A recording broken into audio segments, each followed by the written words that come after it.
Imagine this. You're living your normal life in the bustling 21st century, and suddenly you're responsible for a girl who's just traveled through time. From 1200 years in the past. That's right, this story follows Su Qing, our unsuspecting protagonist, who finds himself in a bizarre situation. Caring for a girl from the Tang dynasty who appears out of nowhere, drenched and clueless about modern life. His biggest challenge? Teaching her how to survive in today's world. Like why wandering around at midnight like a ninja, or why unsheathing her sword over a minor inconvenience is a big no-no. But trust me, the journey to transform this ancient Tang dynasty woman into a modern 21st century individual is going to be wild. The story kicks off on a rainy evening in a metropolitan city. The streets are alive with bustling crowds, car horns, and a torrential downpour. Amidst all this chaos, Su Qing stands out as the only guy running around without an umbrella. His drenched hair clings to his face as he rushes to his dorm building for shelter. Soaked to the bone, Su begins climbing the stairs to his apartment. But halfway up, he hears strange murmurs echoing through the dim stairwell. Weird. Who's out here in this rain, he wonders. And then, boom, his heart skips a beat. Standing just a few steps above him is a young woman, staring straight at him with an intense gaze. Her presence feels eerie, almost otherworldly. In his startled state, Su Qing fumbles and drops his room key. The woman steps back slightly, clearly wary of him. At first glance, he dismisses her as a cosplayer. After all, her attire looks straight out of a period drama. But something about her outfit feels too authentic. The intricate embroidery, the heavy fabric, even the old-world aura, it all seems oddly real. Shaking off the strange vibe, Su Qing brushes past her and resumes climbing the stairs. Just as he's about to enter his room, the woman calls out, her voice carrying a hint of desperation. She asks him to hold up. Turning back, Su Qing casually explains that this is where he lives. But her response is peculiar. She looks spooked, almost like she's seeing a ghost, and takes a step back, maintaining her cautious distance. Su Qing scratches the back of his head awkwardly, wondering, do I look that rough? Does she think I'm some kind of creep? Embarrassed, he retreats into his apartment. Inside, Su Qing sighs and kicks off his soaked slippers. He changes out of his drenched shirt and heads straight for a steamy shower. A hot bath and a can of cola later, he finally starts to unwind. As he calls out to his cat, Melon, the little fur ball comes prancing in, her eyes sparkling with anticipation. Su Qing smiles as she digs into her meal, her fluffy tail wagging happily. Meanwhile, he takes a big gulp of his fizzy drink, savoring the moment. But his relaxation doesn't last long. Curiosity gets the better of him, and he sneaks a glance through the peephole of his door. To his surprise, the mysterious girl is no longer there. Maybe she finally left, he mutters to himself. Opening the door cautiously, Su Qing steps out to confirm her absence. But as soon as he swings the door wide open, there she is, standing right in front of him, drenched and silent. Feeling a bit awkward, Su Qing offers her an umbrella, hoping she'll take it and head home. But she doesn't respond. Instead, she asks a simple yet baffling question. Where am I? Su Qing raises an eyebrow. Biwang Road? My neighborhood, he answers hesitantly. But the girl's puzzled expression only deepens. After a brief silence, she asks, who are you? Now thoroughly confused, Su Qing stammers. Just a regular guy. Still unsure of what's going on, he tries again, offering her the umbrella. Our clueless protagonist, Su Qing, stands awkwardly in his doorway, holding out an umbrella to the strange girl. She stares at it like it's some alien artifact, completely baffled by its existence. After an uncomfortable silence, she finally speaks, introducing herself as Zhang He, a member of the prestigious Yin clan. She admits she has no idea how she ended up here. Su Qing scratches his head, trying to process what she just said. Yin clan? Is this some kind of cosplay backstory? He wonders. Exhausted by the sheer weirdness of the situation, he sighs and motions for her to step inside. Inside his modest apartment, Su Qing tries to figure out what to do next. He decides to call the building guard, hoping to get some assistance with this peculiar guest. As he dials, Zhang He's attention is drawn to the TV. An advertisement pops up on the screen, colorful and loud. Before Su Qing can explain, she leaps into action. Drawing her sword in a flash, she strikes the TV with a precise, clean slice. Sparks fly, the screen cracks, and Su Qing freezes in shock. Her face is pale, her hands trembling as she backs away from the shattered TV. muttering about dark magic. To her, the moving images must seem like some unholy sorcery that needed immediate destruction. The guard's voice crackles through the phone, asking about the strange noise in the background. Sue can barely find words, stammering something about a little incident. Before he can explain, Jang Hee whirls around and locks her intense, bloodshot gaze on him. The guard, sensing the tension through the phone, mutters something about calling back later and abruptly hangs up. Su Ching lets out a frustrated sigh, his head spinning with questions. He tries to break the ice by asking where she's from. Meanwhile, Jang Hee, still reeling from the magic box, points to the remnants of the TV and demands to know if the people trapped inside it are dead. Her confusion doesn't end there. She eyes Su Ching's phone suspiciously, wondering if the brick he was speaking to contains more trapped souls. Su Ching groans, glancing down at her straw sandals. If she's from some cosplay convention, how is she going to afford to replace my TV? He mutters to himself. Finally, taking a deep breath, he raises his hands in a calming gesture. Okay, listen. I'm not going to hurt you. Let's just put the sword down. Jang Hee hesitates, but eventually retrieves her sword from the broken TV and sheaths it. Su Ching asks for her name and where she's from again. She repeats confidently, I am Jang Hee, a disciple of the Yin clan. He chuckles nervously, trying to lighten the mood. Yin clan, huh? That's a cool name. Is your clan rich enough to cover my TV damages? Jang Hee tilts her head, puzzled. You don't know the Yin clan? The Gusi Yin clan? Su Ching shrugs, admitting he's never heard of them. Her expression shifts from confusion to offense. She stares at him as if he's just insulted her ancestors. Sensing the growing tension, Su Ching raises his hands again in a placating gesture. Look, I didn't mean anything by it. Ask me anything you want. I'll try to help. Her expression softens, and she timidly admits, I just want to return to the Yin clan. Su Ching sighs. Well, you're in Jiangchen City. Does that mean anything to you? Jang Hee stays silent, her brows furrowed. Su Ching scratches his head, growing increasingly uneasy. Don't tell me she's actually from ancient times? That's impossible, right? Desperate to make sense of her odd behavior, he decides to test her. Okay, tell me this. Who's your emperor? Jang Hee looks at him as if he's asked her the most obvious question in the world. The emperor everyone should know, of course. Su Ching blinks. Could you be more specific? Who exactly is everyone should know? Her answer, or lack thereof, leaves Su Ching speechless. She stares at him, clearly baffled by his ignorance. As their conversation continues, the girl hesitantly asks Su Ching if it's currently the 16th year of Kaiyuan. Her question makes him freeze in shock. Intrigued, Su Ching quickly pulls out his phone and starts searching for information. To his amazement, he finds that the 16th year of Kaiyuan corresponds to the reign of Emperor Xuanzong of the Tang dynasty, one of the longest reigning emperors in Chinese history. To test her claim further, Su Ching casually asks if she knows figures like Li Longji or other famous personalities from that era. Her face lights up with excitement, and she eagerly asks where she can find them. Su Ching stifles a laugh and jokingly says, You might see them in a Chinese mobile game. Before their conversation can continue, the sound of someone at the door interrupts them. A delivery man calls out, announcing the arrival of food. The girl immediately reaches for her sword, ready to confront the so-called intruder. Su Ching panics and rushes to calm her down, waving his hands frantically. No, it's just a delivery guy bringing food. He's not a threat. Lady Jang pauses, but still looks wary. A servant? She asks. Su Ching sighs and explains, Not exactly. He's just here to drop off food I ordered. As the delivery man hands over the food, Lady Jang watches the entire process with a mix of curiosity and confusion, her eyes wide as if witnessing some kind of sorcery. Su Ching sets the food down and asks if she's hungry. Want to try something? It's good, he offers. But Lady Jang nervously shakes her head, stepping back toward the door. She glances around the apartment, and then, out of nowhere, asks, Why does everyone here have such short hair? Are you all exiles? Su Ching almost chokes on air, caught off guard by the bizarre question. He reassures her with a nervous laugh. No, it's just a fashion thing. Trust me, we're not exiles. His mind starts to wander. Wait, what if she did attack someone when she first got here? His pulse quickens, and he blurts out, You didn't hurt anyone, did you? Lady Jang quickly denies it, explaining she was only hiding in the shadows to avoid being seen.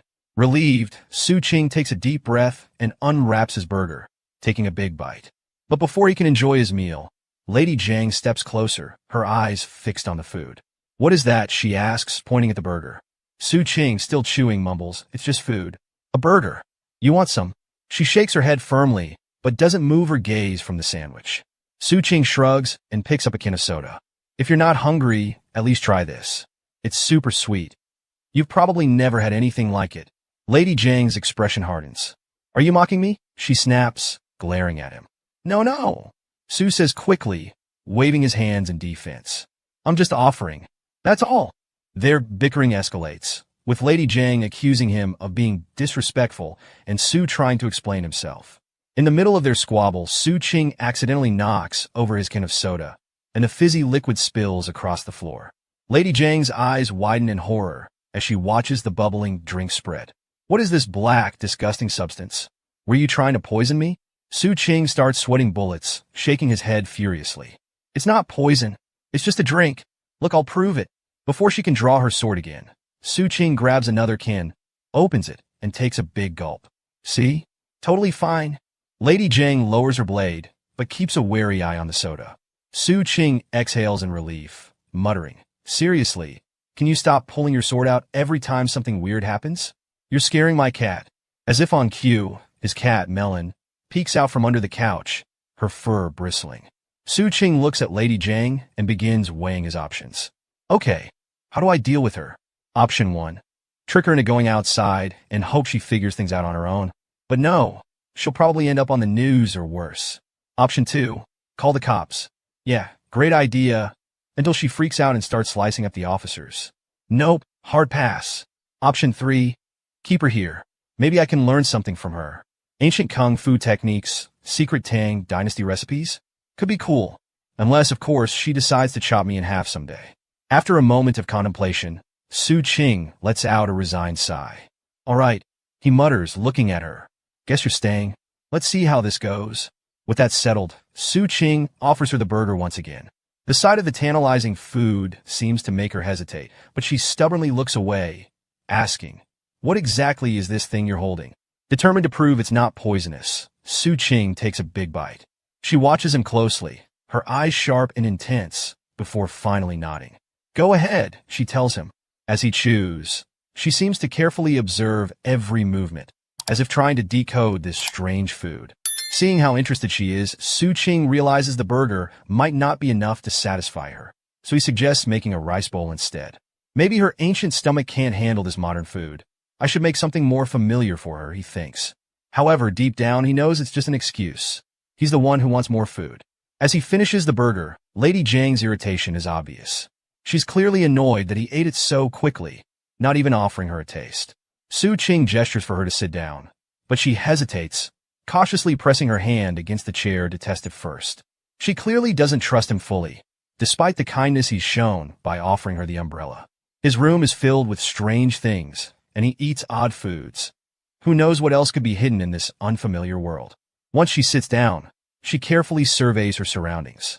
"Where exactly am I?" she asks again, her voice laced with uncertainty. Su Qing calmly reminds her, "You're in Jiangcheng City." Lady Jang's eyes brighten with hope. "Do you know how I can return home?"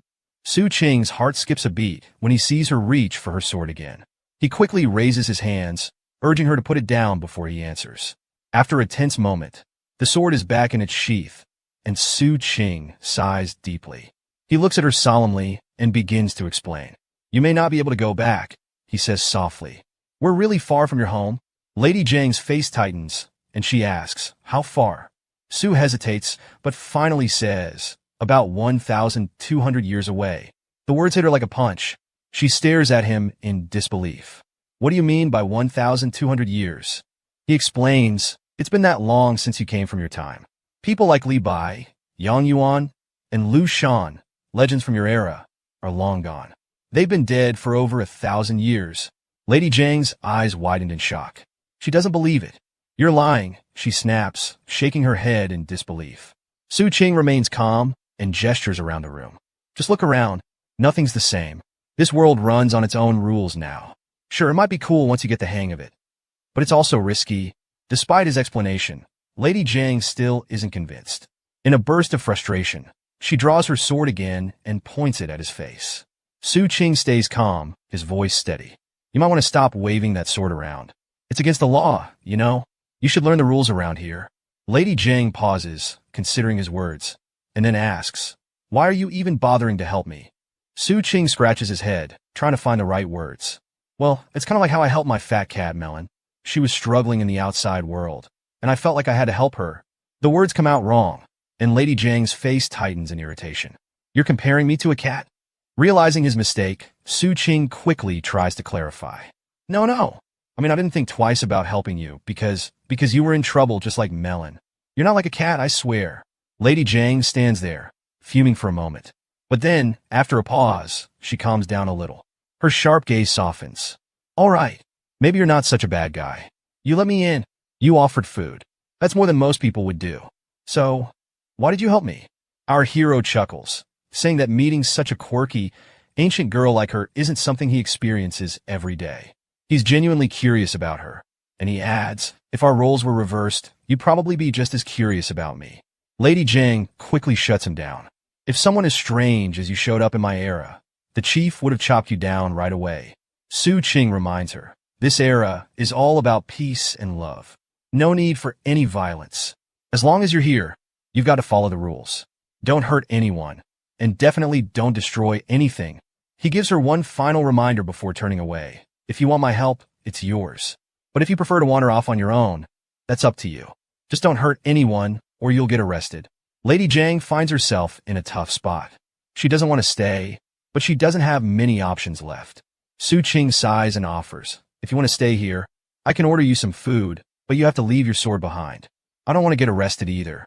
Reluctantly, she throws her sword down with a heavy sigh. With that settled, Su Qing starts brainstorming. What kind of food could he order that wouldn't be too strange for her? He briefly considers mooncakes, but quickly changes his mind. Rice and buns seem like a safer bet. He tells her, why don't you take a shower while we wait for the food to arrive? Lady Jiang is clueless. Where am I supposed to bathe? She asks. Su Qing leads her into the bathroom, and she's amazed at the sight. Don't be too shocked, he says. There are plenty of surprises here, and everything's safe. He points to the shower and explains, this is how you wash yourself. She looks at it like a curious puppy and, after a moment, tries it out. Su Qing can't resist capturing her curious expression on his phone. He introduces her to shampoo and the concept of a toilet. She's bewildered, but intrigued. Su Qing waits outside, rummaging through his things to find something suitable for her to wear. In the midst of this, he accidentally opens the bathroom door while knocking.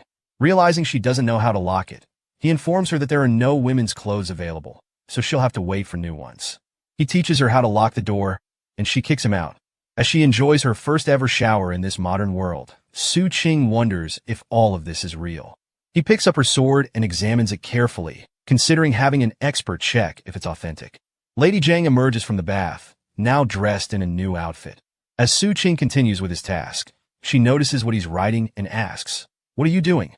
He hands her the paper. It lists various modern-day issues that she needs to get used to. They're everyday products she will need to use in her daily life. Lady Jiang looks over the list, then complains about the clothes she's wearing. Su Qing, without thinking, compliments her. You look pretty. She immediately freezes. Don't get any funny ideas, she warns sternly. No flirtatious remarks? Su Qing, slightly embarrassed, quickly clarifies. I'm not hitting on you. It's just a compliment. That's what people do when someone looks good. Just then, he notices her straw slippers. Those are a bit outdated. I'll get you new ones tomorrow. Promise. As Su Qing admires Lady Jiang's cuteness, a sudden knock on the door startles her. She tenses, but Su quickly reassures her. It's just the delivery boy with the food. Su Qing can't help but think of her like a wildcat, always alert, ready to pounce at any moment. He smiles to himself before taking the food out of the plastic bag and handing it to her. Lady Jiang hesitates for a moment, then remembers something her vice captain once told her.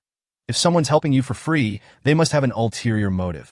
Hearing this, Su Qing looks at her, slightly hurt, but she suddenly smiles at him and says, but I believe you're actually a good person. A bit stunned by her change in attitude, Su Qing sighs with relief.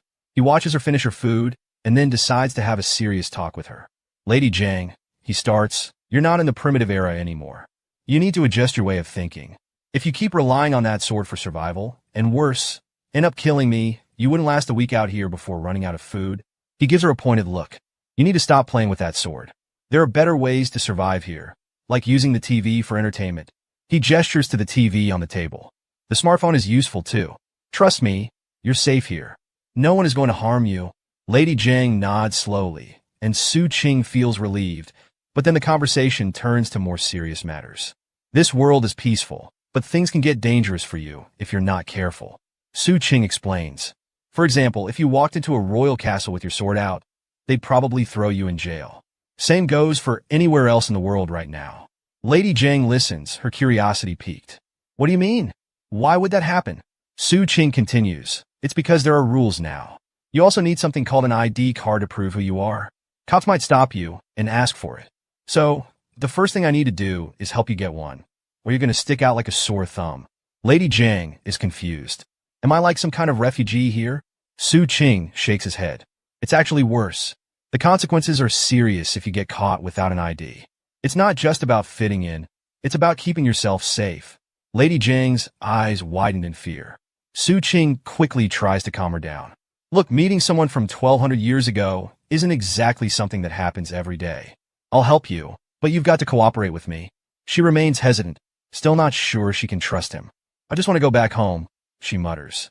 Su Qing sighs. I know, but it won't be easy for me to help you if you don't cooperate. Our best shot is for you to follow my lead. Lady Jiang reluctantly agrees, asking, what do I do first?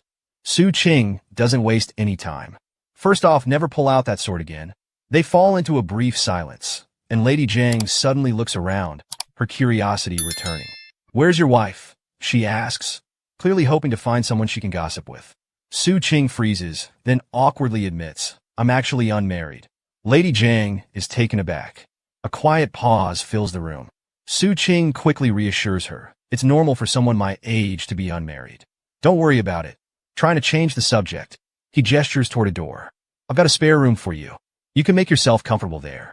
Lady Jiang nods quietly and follows him as he leads her to the new room. The room. It's full of stuff, but Su Qing quickly tidies up, making just enough space for her to sleep comfortably. It's clear she's not exactly thrilled to be staying in this place, especially with someone as weird as him. Still, Su Qing grabs some spare blankets and arranges them neatly on the bed, encouraging her to rest. He knows she must be feeling confused, and he hopes that when they wake up tomorrow, it'll all feel like a dream. Before leaving the room, he introduces himself properly as Su Qing, wishes her good night, and steps out, leaving her alone to settle in. Lady Jiang first places her sword beside the bed, then sits down, staring at the cozy bed. When midnight strikes, Su Qing finds himself awake, restless, reflecting on the chaos of the day. He had been rejected in job interviews. Then it started raining, but somehow, he made it home, only to meet a girl who draws her sword every time she feels threatened. He shakes his head and decides to put it all out of his mind. Forget it, he mutters, then goes back to sleep. Tomorrow, he has a lot to handle. The next morning, Su Qing wakes up and checks his phone. It's already 10 a.m. He jolts awake, suddenly remembering the strange lady. Panicking, he looks around and spots her sitting there, which confirms that it wasn't just a dream. He gathers himself, smiles, and wishes her a good morning, asking why she's up so early. She reminds him, it's almost noon. Su Qing, trying to get back on track, asks if she's hungry. She nods, though she says, a little. Suddenly, she starts rummaging around her chest, then hurries back to her room. She returns, holding 2 silver pieces and hands them to him, saying, you can use these to buy food. Su Qing stares at the silver in his hands, amazed. He knows silver isn't worth much, but he thinks if she has any gold, I could exchange that for cash, and maybe even help her get an ID card. She pulls out another piece of stone, but Su Qing quickly tells her to keep it, reminding her she can't go outside yet. He looks her over, estimating her size, and promises, I'll buy you some clothes later. I'll bring back food too. With that, he heads to the bathroom to freshen up.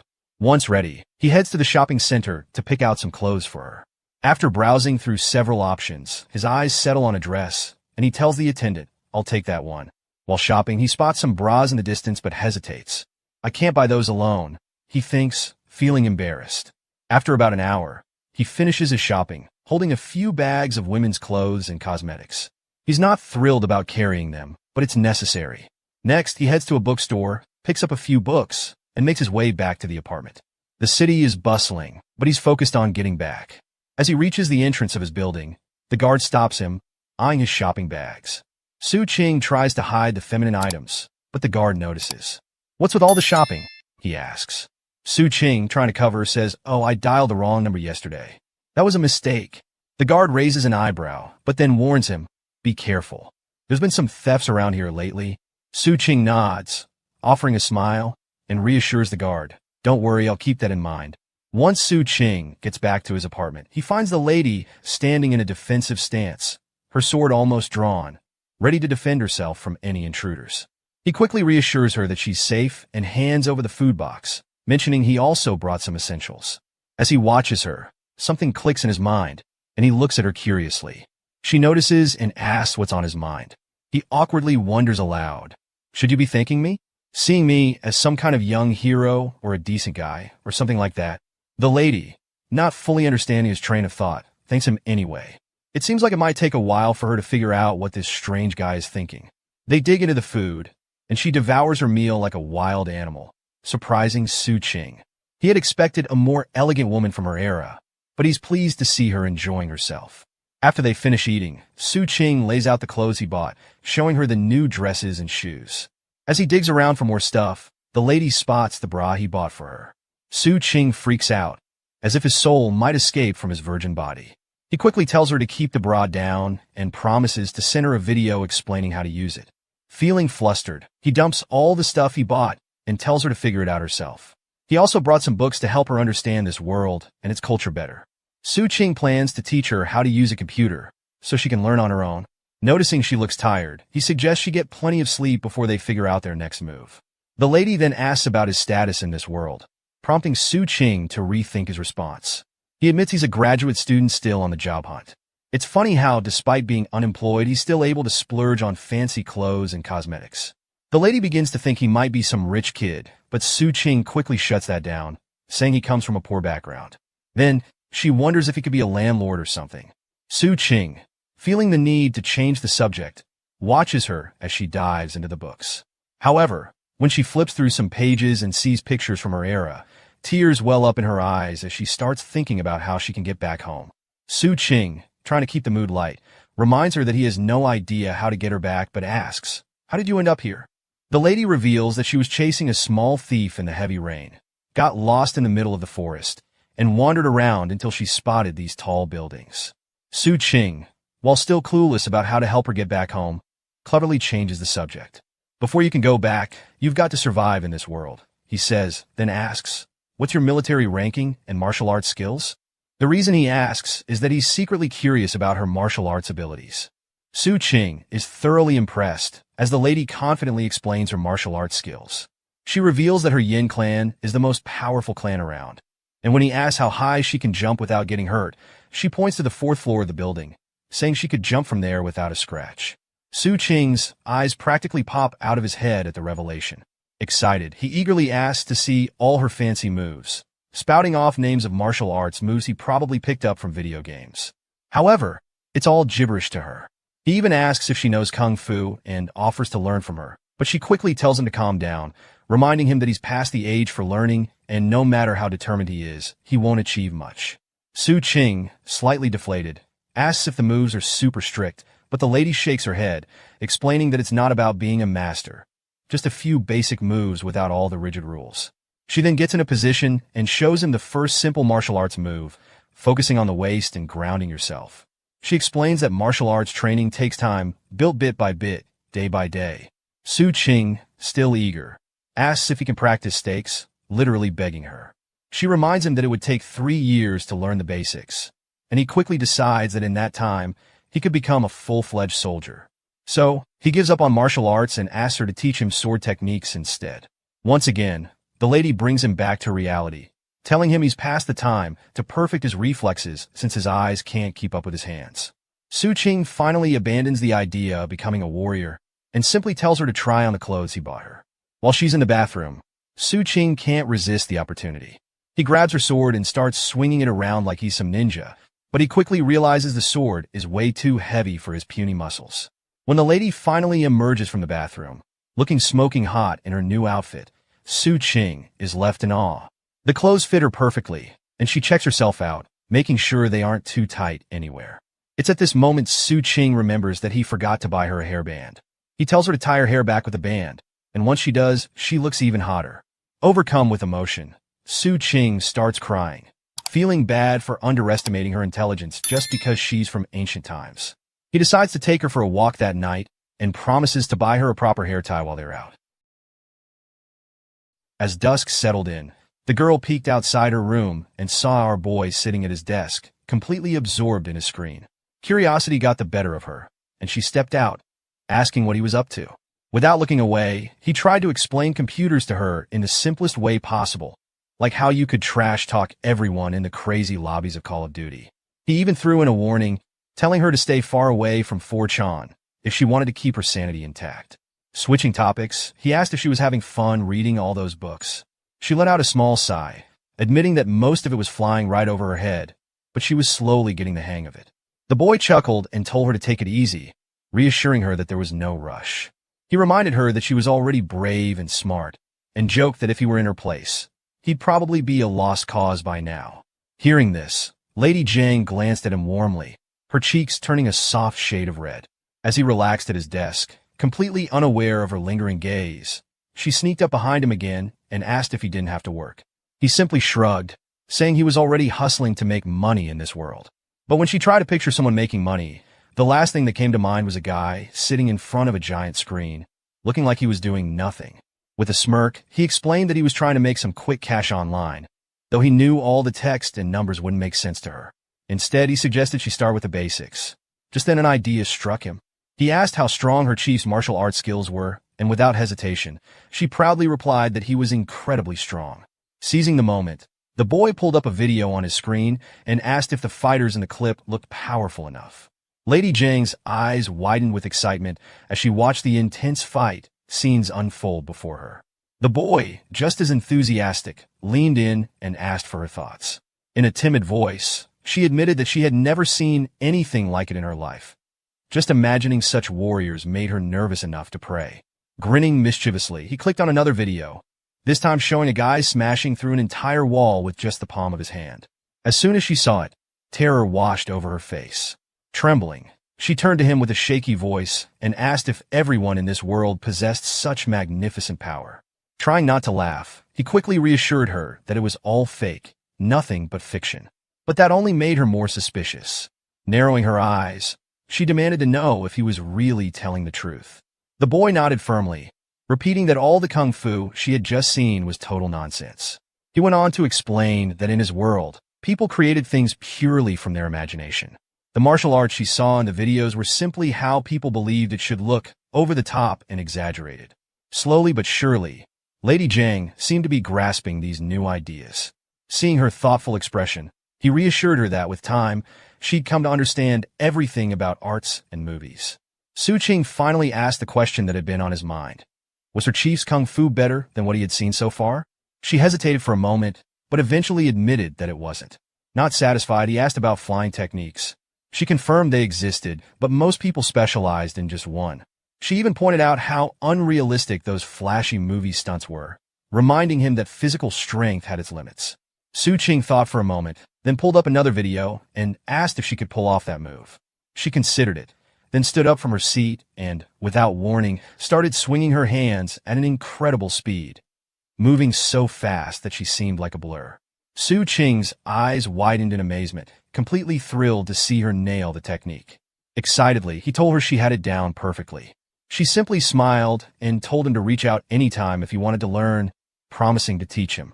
With that, she headed out, leaving him grinning from ear to ear, probably already imagining himself as a martial arts master someday. As she walked to her room, a fat cat sat in her way, staring at her expectantly. But she ignored the little fur ball and shut the door right in its face. Once inside, she let out a deep sigh, fear creeping into her heart. There was no one in this world without ulterior motives, after all. It dawned on her, the only reason Su Qing was helping her was to learn martial arts. This strange new world felt overwhelming, and none of it made any sense to her.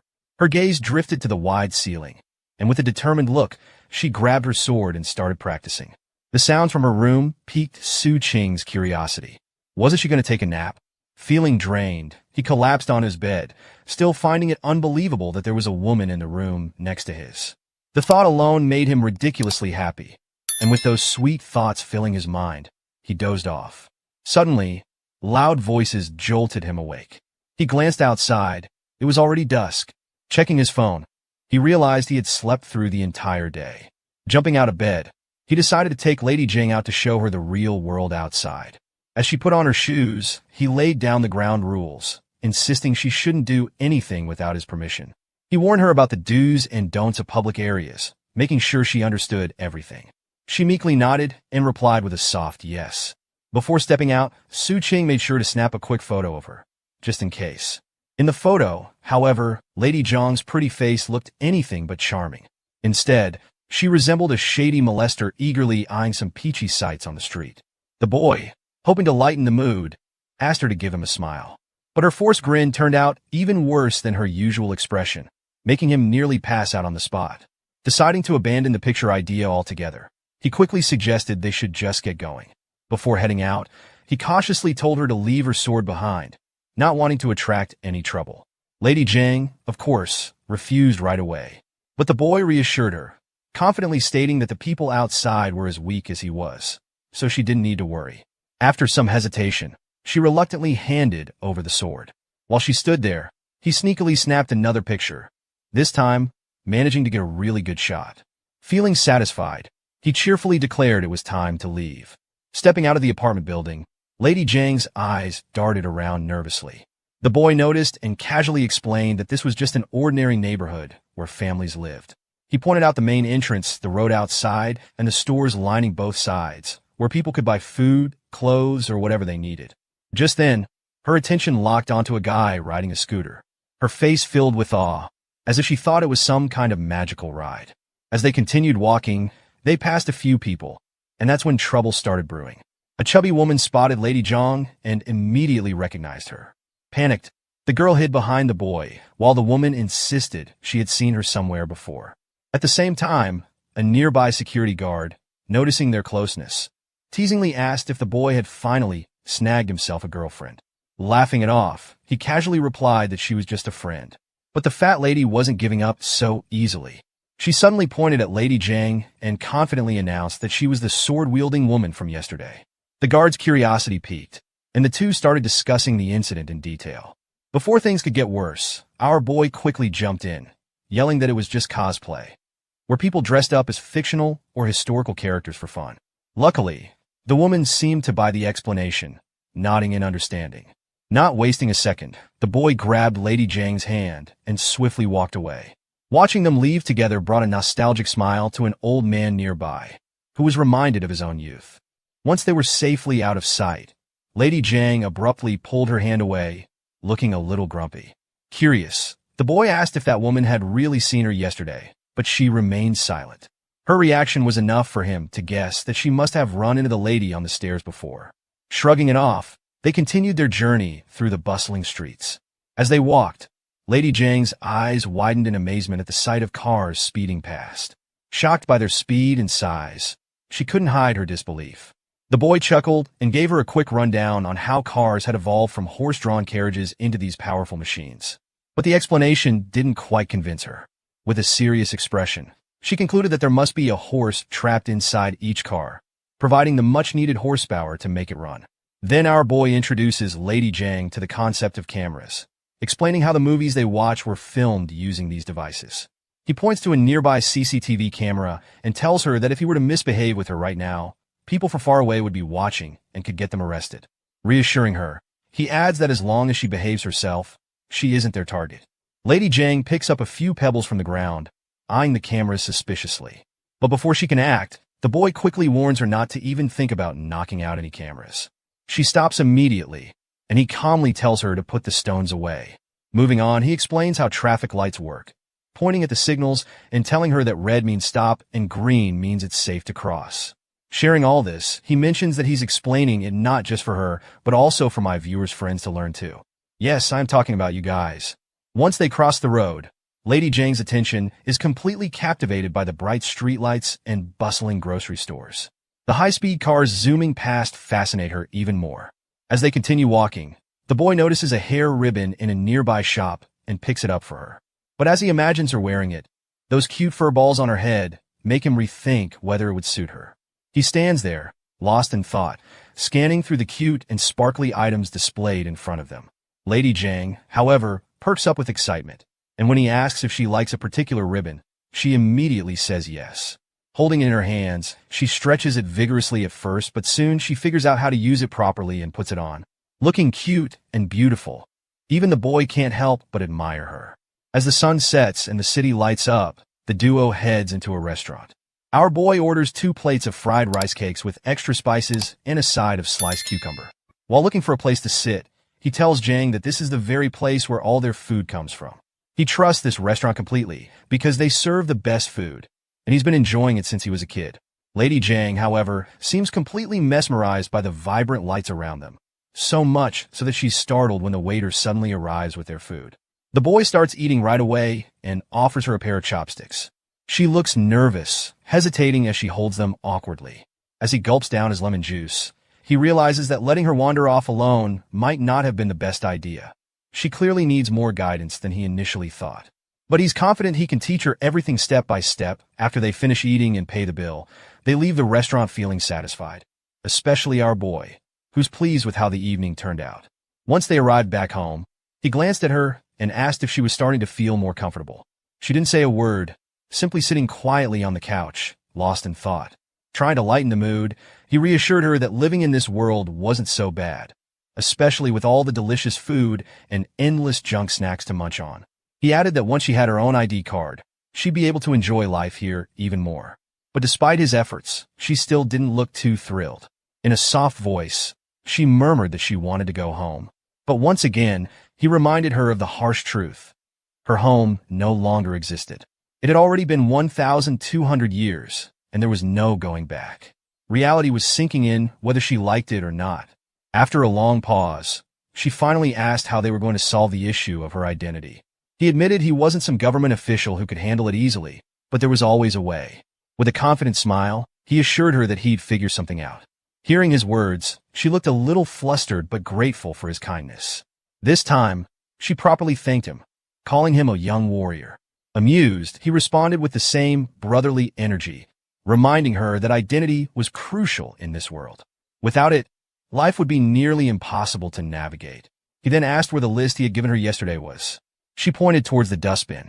Disappointed, he told her to retrieve it immediately. As she dug the crumpled paper out of the trash, she glanced at him and asked what they would do if the ID card issue couldn't be resolved. Without hesitation, he pointed out the harsh reality. Without an ID, she'd be considered a criminal. There wouldn't be much he could do to help. No ID meant no job, no property, not even the ability to use public transport. He emphasized that in this world, an ID card was the ultimate key to survival. Hearing this, a spark of an idea flashed across her face. She asked if making money and finding a place to live would make the ID less important. But he shook his head, explaining that even with money, there were still countless things she wouldn't be able to do, like opening a bank account, getting a phone, or even shopping online. The list was endless. As they talked, he opened his laptop and searched for an unregistered resident certificate, suggesting that she could also try approaching the authorities directly for help. He reassured her that at worst, they might confiscate her, but he was certain they would treat her well. At the mention of authorities, Lady Zhang's expression changed instantly. Without missing a beat, she reached for her sword, eyeing him suspiciously as if he was planning to turn her in. He quickly waved her off, telling her to forget about it and focus on studying first. He suggested she start by learning some history or anything that would help her understand modern society better. Once she had a basic grasp, she could decide what to do next. For a moment, she fell silent, her face filled with a mix of anxiety and sadness. She hesitated for a moment before asking if it would be a problem for him if she stayed here. Our hero smiled and reassured her that she could crash here as long as she wanted. But there was one condition. She shouldn't fight or kill with her sword. He promised everything would be fine without it. Just then, the cat strolled over, rubbing against his leg. He realized he had almost forgotten to feed the little furball in all the madness. With a chuckle, he played around with the cat for a bit before turning to Lady Zhang and suggesting that if she had nothing better to do, she could try studying. Without a word, she bowed her head, and decided to follow his advice. Meanwhile, our boy scrolled through the internet, but it didn't seem like he found anything worthwhile. That's when he decided to call someone he knew, his best friend, Chin Hao, who was now a police officer. Though he wasn't entirely sure if Chin Hao's internship had ended and if he had officially become a full-blown officer, he figured it was worth a call. As he typed out a message, he briefly considered telling him about meeting a girl from 1200 years ago, but quickly decided against it. Instead, he set up a casual meetup without revealing anything unusual. Feeling content with his plans, he decided to take a shower to freshen up. The warm, steamy bath left him feeling completely satisfied. Just as he wrapped up, a thought crossed his mind. Lady Jing hadn't showered yet. He shook the thought away, not wanting to dwell on it. However, it suddenly hit him that he was sharing his space with a girl. If she caught him wandering around naked, things could get really awkward. Thankfully, he managed to slip into his room without incident. A while later, Lady Jing cautiously peeked out of her room. Clutching her clothes tightly, she darted toward the bathroom and shut the door behind her for a much-needed bath. It seemed like she still followed her old routines, just as she did in ancient times. Since it was the weekend, the boy decided to teach her something new. He grabbed a digital writing pad and began showing her how to write. Lady Jing was already quite skilled at reading traditional Chinese characters and their pronunciation, so she was eager to try her hand at writing. Just as she was getting the hang of it, their focus shifted when Melon, the cat, suddenly popped up, meowing for attention. Noticing the cat's hungry eyes, the boy decided it was time to feed her. While he dished out the cat food, Lady Jing watched curiously and asked what it actually was. He explained that it was special food made just for cats to eat. Lady Jing listened intently, then, in her mind, started picturing how such food might be produced. She imagined pouches filled with cat food hanging from tall trees, swaying gently in the breeze, as if nature itself provided meals for the furry creatures. Suddenly, there was a knock on the door. The boy quickly rushed over and received the food delivery. Handing it to the lady, he told her it was her dinner for the night, adding that he'd be heading out soon to meet his friend and ask about her identity card. Without wasting a second, the girl eagerly started digging into the food. Watching her, the boy reassured her that he'd teach her how to use a phone and computer so they could stay in touch easily. Just then, little Melon, his cat, chimed in with a soft meow, clearly asking for a share of the food.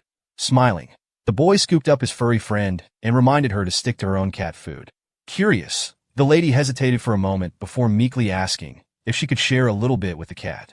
The boy nodded, but explained that human food wasn't healthy for cats. The lady's eyes widened in surprise, and for a moment, her mind froze. If this food wasn't good for animals, how could it possibly be good for humans? Suddenly, her burger didn't smell as delicious anymore. A little while later, the boy showed Lady Jing how to use Discord on his phone, explaining it in the simplest way possible. He made it clear that he wouldn't be hiding inside the computer, but rather, transmission waves would carry his voice to her. Leaving his dormitory, he scratched his head, wondering if everything was going to be okay. Soon enough, he reached his destination after a short bus ride. Stepping off, he looked around and spotted his friend in the distance, waving at him.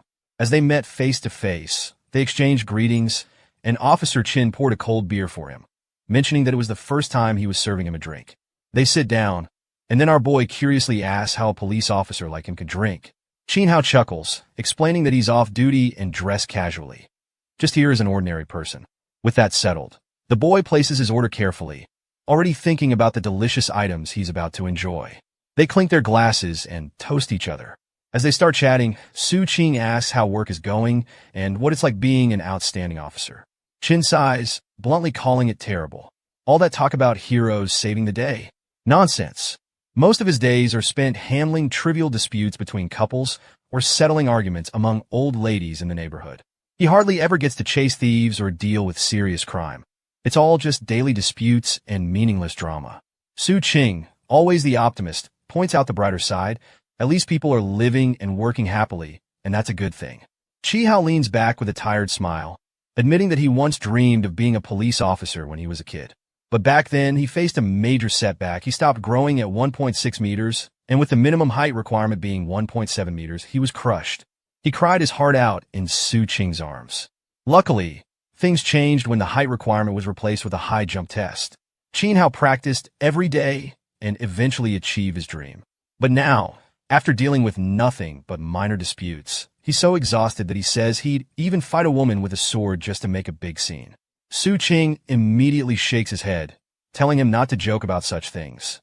Suddenly, our boy changed the subject, casually asking what would happen if a homeless person who had lost their memory wanted to get an ID card and find work without any proof of citizenship.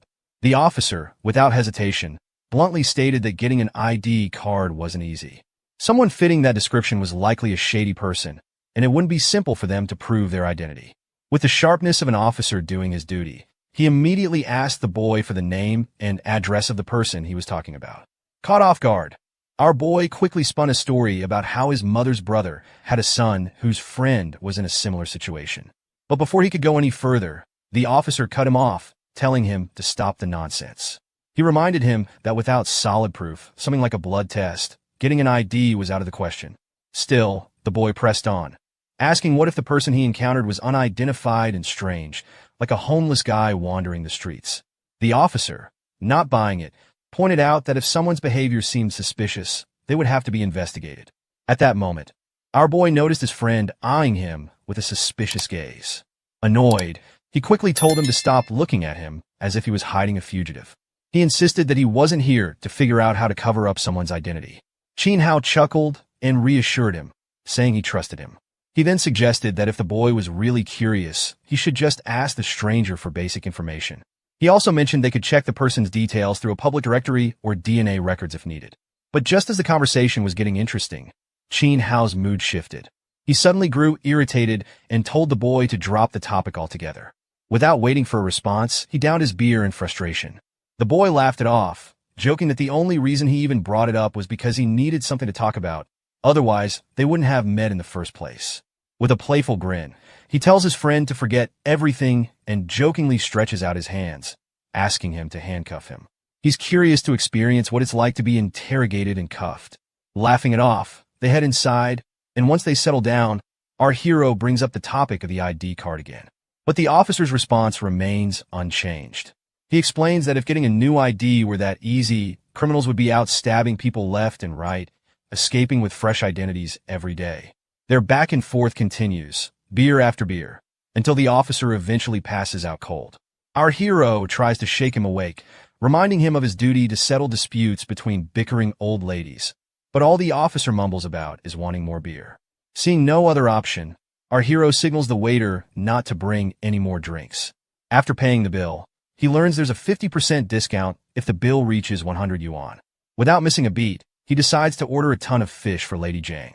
With a fond farewell to his hiccuping friend, he grabs his takeout and heads home. Though he's a bit let down for not getting any leads, he's not too worried. There's always tomorrow. Back home, he finds the girl fast asleep. For a moment, he simply stands there, admiring her peaceful face. Something stirs inside him. His heart and mind seem to short-circuit as he struggles to understand his own feelings. Suddenly, she wakes up, slightly startled to see him. He quickly shows her the food he brought, and she softly says thanks. But that's not enough for him. Smirking, he insists she say it properly. Blushing, she looks at him and says, "Thank you, young warrior," which makes him puff up with exaggerated pride, calling it a small and easy task. As he unpacks the food, she curiously asks if he drank too much. He denies it and hands her a yogurt pack, telling her to lick it before drinking. Leading by example, he rubs his tongue against the sweet and sour yogurt, and she follows suit, surprisingly enjoying it and diving right in. He chuckles, telling her to eat up before the food gets cold, then heads to the bathroom for a bath. He can't help but smile. There's a strange comfort in coming home to someone waiting for him.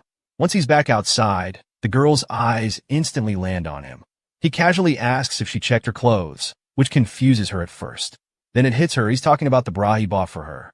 Just thinking about it makes her cheeks burn with embarrassment. Apparently, trying to figure it out with YouTube tutorials didn't go as smoothly as she hoped. Later, she heads to the bathroom to change, staring nervously at the fancy dress he got her. She's used to simple, plain outfits that match her mood. Now, she wonders what kind of prickly princess she'll look like in this new one. She laid out the bra and dress on the bed, then stepped into the bathroom for a refreshing bath. Afterward, she dried her hair with a blow dryer, feeling grateful for the kind young man who had been helping her adjust to everything. However, she knew deep down that relying on him wasn't a long-term solution. With her limited knowledge, there was only so much she could do. The next morning, sunlight streamed through the window as she stepped out of her room, rubbing her tired, sleep-deprived eyes. It looked like the boy had woken up early this time. Lady Jiang, still groggy, asked if he was working so early in the morning. The boy, eyes fixed on the screen, casually replied that he was just catching up on the news. A gloomy aura immediately surrounded the girl as she hesitantly asked if he was a government official. The boy chuckled, reminding her that if he were, she would have already received the ID card she wanted so badly. Switching topics, he asked if she was hungry and offered to buy breakfast, suggesting she come along. But the girl simply declines and heads to the bathroom instead. With a shrug, the boy decided to go alone, telling her she could Netflix and chill while he was gone. Humming a tune, he strolled outside, only to be stopped by the old security guard calling him over. Reluctantly, he walked toward the small group gathered near the entrance. There were 2 more people standing there, and one of the ladies wasted no time in asking if he had heard any strange noises lately. From the way she was eyeing him suspiciously, it was clear she thought he might be the source. Confused, the boy frowned and told them he hadn't heard anything unusual. He had slept soundly the entire night. He wondered aloud if there had been a theft, but the old guard shook his head with a serious expression. Instead, he suggested something far stranger. They might be haunted. Apparently, his dog had been so terrified by something the other night that it didn't even bark. Curious, the boy asked if the old guard had noticed anything else.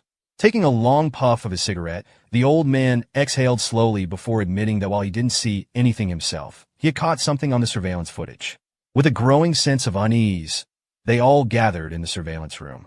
The old man played the footage, and as they watched, something darted across the screen, so fast that it appeared only as a blurry streak. A wave of fear washed over everyone, their faces tense with shock. But the boy felt a completely different kind of fear. Facepalming, he sighed in frustration because he was almost certain that the blurry figure was none other than Lady Jiang. Without wasting another second, he turned and hurried back to the apartment. It all made sense now. No wonder Lady Jiang had been looking so exhausted earlier. She had probably been sneaking out at night, trying to explore the world on her own, learning new things in her own way. The boy curiously asked the old guard if the same thing had happened the previous night as well. The guard shook his head, saying nothing unusual had occurred. He let out an awkward laugh and, half-jokingly, entertained the idea that maybe there was a ghost hanging around. Hearing this, the bald guy nearby and the chubby lady perked up, wondering why a ghost would be roaming around in the dead of night, especially in their place. The old man, however, decided it was best to stay alert. There might be someone lurking around, waiting for the right moment to steal something. Back home, the boy wasted no time confronting her. His voice was filled with frustration as he demanded to know why she had snuck out in the middle of the night. He stared at her, a mix of disappointment and concern in his eyes. The girl, looking guilty, meekly asked how he even knew it was her wandering outside. That only made him more frustrated. With a deep sigh, he facepalmed and reminded her about the CCTV cameras everywhere. Every move she made had been caught. The girl's face turned pale for a moment, but then she quickly explained that she had been wearing a mask. Hearing that, the boy sighed in relief. As long as she kept her face hidden, they were probably safe. Still, he made it clear if she wanted to go out again, he had to go with her. No solo trips allowed while she was staying here. He stressed how dangerous her situation was, and she couldn't just wander around like that. The girl, looking a bit timid, hesitantly asked if she had caused any trouble for him. He reassured her, saying that luckily no one recognized her. Everyone just thought there was a ghost haunting the place. She blinked in confusion, clearly having no idea what haunting even meant. Seeing her clueless expression, the boy groaned and pulled out his phone. He quickly searched for a movie about someone from ancient times ending up in the future and causing chaos with their wild behavior. In his mind, it perfectly described her. The girl, now looking guilty, promised to stop causing trouble if it was bothering him too much. The boy softened and told her to relax. To lighten the mood, he suggested ordering takeout later, asking if she wanted hamburgers, chicken rolls, or anything else. Her face lit up with a charming smile as she thanked him for ordering such healthy food. The boy smirked and teased her, saying if she wanted to eat even healthier, she could always try the cat food instead. After their playful banter, the boy got to work, grabbing the laundry and tossing the clothes into the washing machine. Noticing what he was doing, the girl curiously watched. He took the opportunity to explain how the washing machine worked. Without missing a beat, she quickly dashed to her room, grabbed her own clothes, and hurried back to add them to the machine, eager to learn. While Su Qing was sorting through the laundry, something tucked inside the girl's clothes caught his eye. Curious, he pulled it out and held it up in the air, examining it closely. The moment she saw what he was holding, her face turned red with embarrassment. Without wasting a second, she snatched the item from his hand and dashed back to her room. Su Qing stood there, puzzled. The item was a foot binding, which didn't quite add up. How was she moving around so effortlessly with her feet tightly bound like that? He thought back to when he last saw her in those shoes. Her feet had seemed perfectly fine. There was no reason for her to wrap them up with cloth. Intrigued, he decided to look it up online, hoping to find out if martial arts enthusiasts practice some kind of foot-binding technique. But judging by the confused look on his face, the search results weren't what he expected. Turning to her once again, he casually asked if he could take a look at her feet. The girl instantly pouted and shook her head, clearly uncomfortable. When he pressed for a reason, she simply ignored him, giving him the silent treatment. And that's when it finally hit him. Those bindings weren't for her feet at all. They were for her chest. Realization dawned on him like a lightning strike. No wonder she didn't bother with the undergarments he brought earlier. He had assumed they wouldn't fit her anyway. As the truth sank in, his soul nearly jumped out of his body. Before he could react, she shot him a furious glare, her sword in hand, eyes blazing with the clear threat of slicing him in half. Su Qing braced himself, expecting the worst, but after a deep breath, she managed to control her anger and turned away, leaving him frozen in terror. Desperate to lighten the mood, he tried calling out to her and started singing in his terrible voice. The lyrics were all about Lady Jiang, praising her modest stature, her natural beauty without makeup, and how stunning she was from head to toe. He even threw in a song about a man who fell in love with an ugly woman but ended up having 5 kids with her. According to him, only a true Giga Chad with a Sigma male mentality could pull off something like that, and he desperately wanted to be one of them. Despite his attempts to joke around, the only thing he earned was another round of scolding from the girl. Sighing, he decided to finally focus on the main task and told her to watch some tutorials on how to wear the undergarments properly. He promised to be back in 5 minutes, hopefully with fewer jokes this time. Exactly 5 minutes later, he returned, eager to check on her progress. To his surprise, she looked utterly spooked and with a trembling voice, asked if this was how everyone lived here.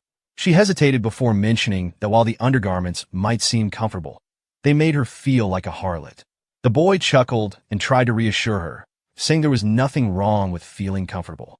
But she wasn't convinced, insisting that it felt shameless. He raised an eyebrow and challenged her, asking what there was to be ashamed of. She fell silent for a moment, lost in thought. Sensing an opportunity, he launched into a humorous rant about how she was stuck in the past while modern women flaunted their assets in whatever they liked. With a playful smirk, he even added that if men could wear half underwear, then why couldn't women? But she stood her ground, firmly rejecting what she called immoral thinking. Realizing he wouldn't be able to change her mind, he decided to switch gears and calm her down. He casually mentioned that besides studying and working, computers were also great for gaming. To lighten the mood, he warned her about the toxic fan base in games like Apex Legends, but then introduced her to a much friendlier game, one that looked suspiciously similar to Super Mario. The moment she saw the cartoonish world of jumping plumbers, she was hooked. While she became engrossed in beating Nifty's speedrun record, our hero quietly slipped away, thinking it was best to keep her occupied indoors for now. Later, when he returned home, he found her still glued to the screen, struggling with the final boss. With a smile, he interrupted her game and showed her a few tricks to defeat it. After their intense gaming session, exhaustion hit him, and he decided to take a nap while she continued playing on his laptop. Lying in his room, he couldn't help but reflect on how lucky he was not to land that job on a rainy day. Because even if the interview had gone well, managing a 1,200-year-old ancient girl would have probably forced him to quit. As dusk cast its warm yellow hue across the room, he returned to find her still engrossed in the game. He suggested they eat out and told her to dress nicely this time instead of looking like a slob. He even advised her to try a different hairstyle. After some hesitation, she picked out an outfit and emerged in a new dress, blushing as she adjusted to the modern style, though it was a bit too modern for her comfort. The boy froze for a second, struck by how beautiful she looked.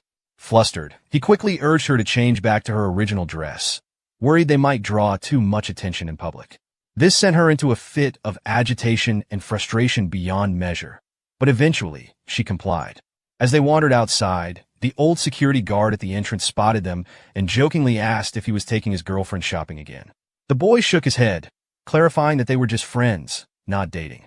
The old man chuckled and revealed he was holding on to a talisman to ward off ghosts, just until his mahogany arrived. The guard asked if he resembled the god from the New Year's festivities. With a thumbs up, the Su Ching assured him that he did, before hurrying off, muttering that it was getting late. Meanwhile, Lady Jiang was lost in her own thoughts, preoccupied with something on her mind. Once they were alone, she couldn't hold back her curiosity any longer and finally asked our boy what the word girlfriend meant. He casually explained that it simply referred to a female friend. But Lady Jiang wasn't satisfied. If that was the case, she wondered, why had he denied that she was his girlfriend earlier?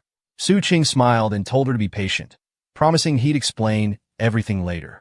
Deep down, though, he was worried. If Lady Jiang ever figured out the true meaning of girlfriend, there was a good chance she'd pack her bags and leave his place for good. If Lady Jiang Eve suggested she watch videos about her kingdom's history, thinking it might help her adjust. But Lady Jiang hesitated, admitting that revisiting her past was too painful. Everything here felt so different. The peaceful streets, free of curfews and muddy potholes, seemed almost dreamlike to her.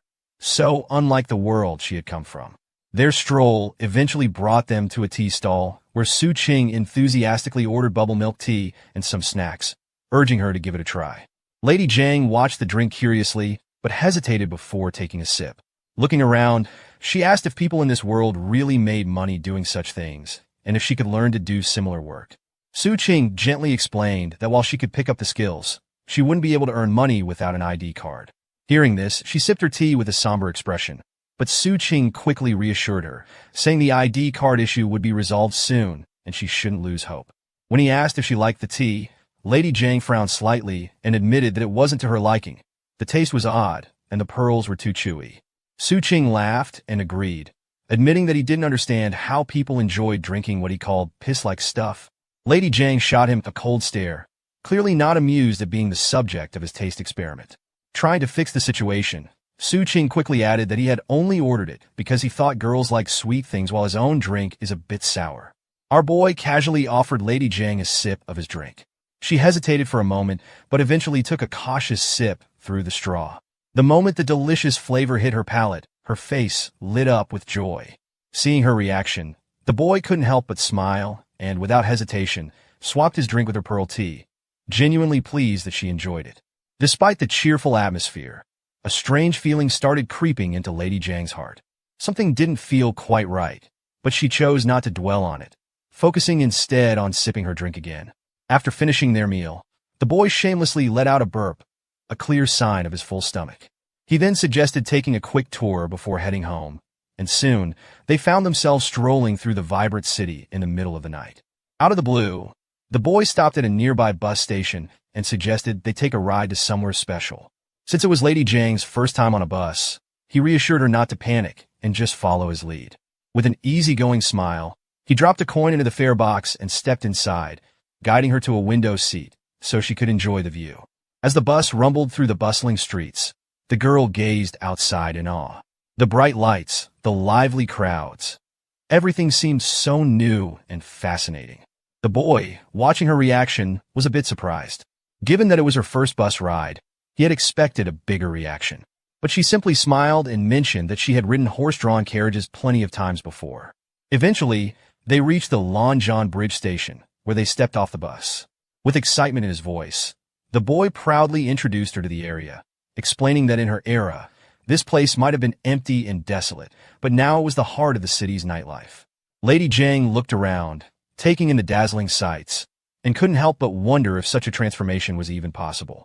The boy, sensing her amazement, encouraged her to find her own answers by studying history if she found it hard to believe. As they stood by the river, the boy took out his phone, eager to capture the moment. Lady Jiang happened to glance in his direction at just the right time, creating the perfect pose without even realizing it. And with a single click, our hero preserved that moment forever. At that moment, he promised her a trip on a plane once her identity card issue was sorted out. The idea of soaring into the sky was completely new to her, and she looked up with wide eyes, unsure.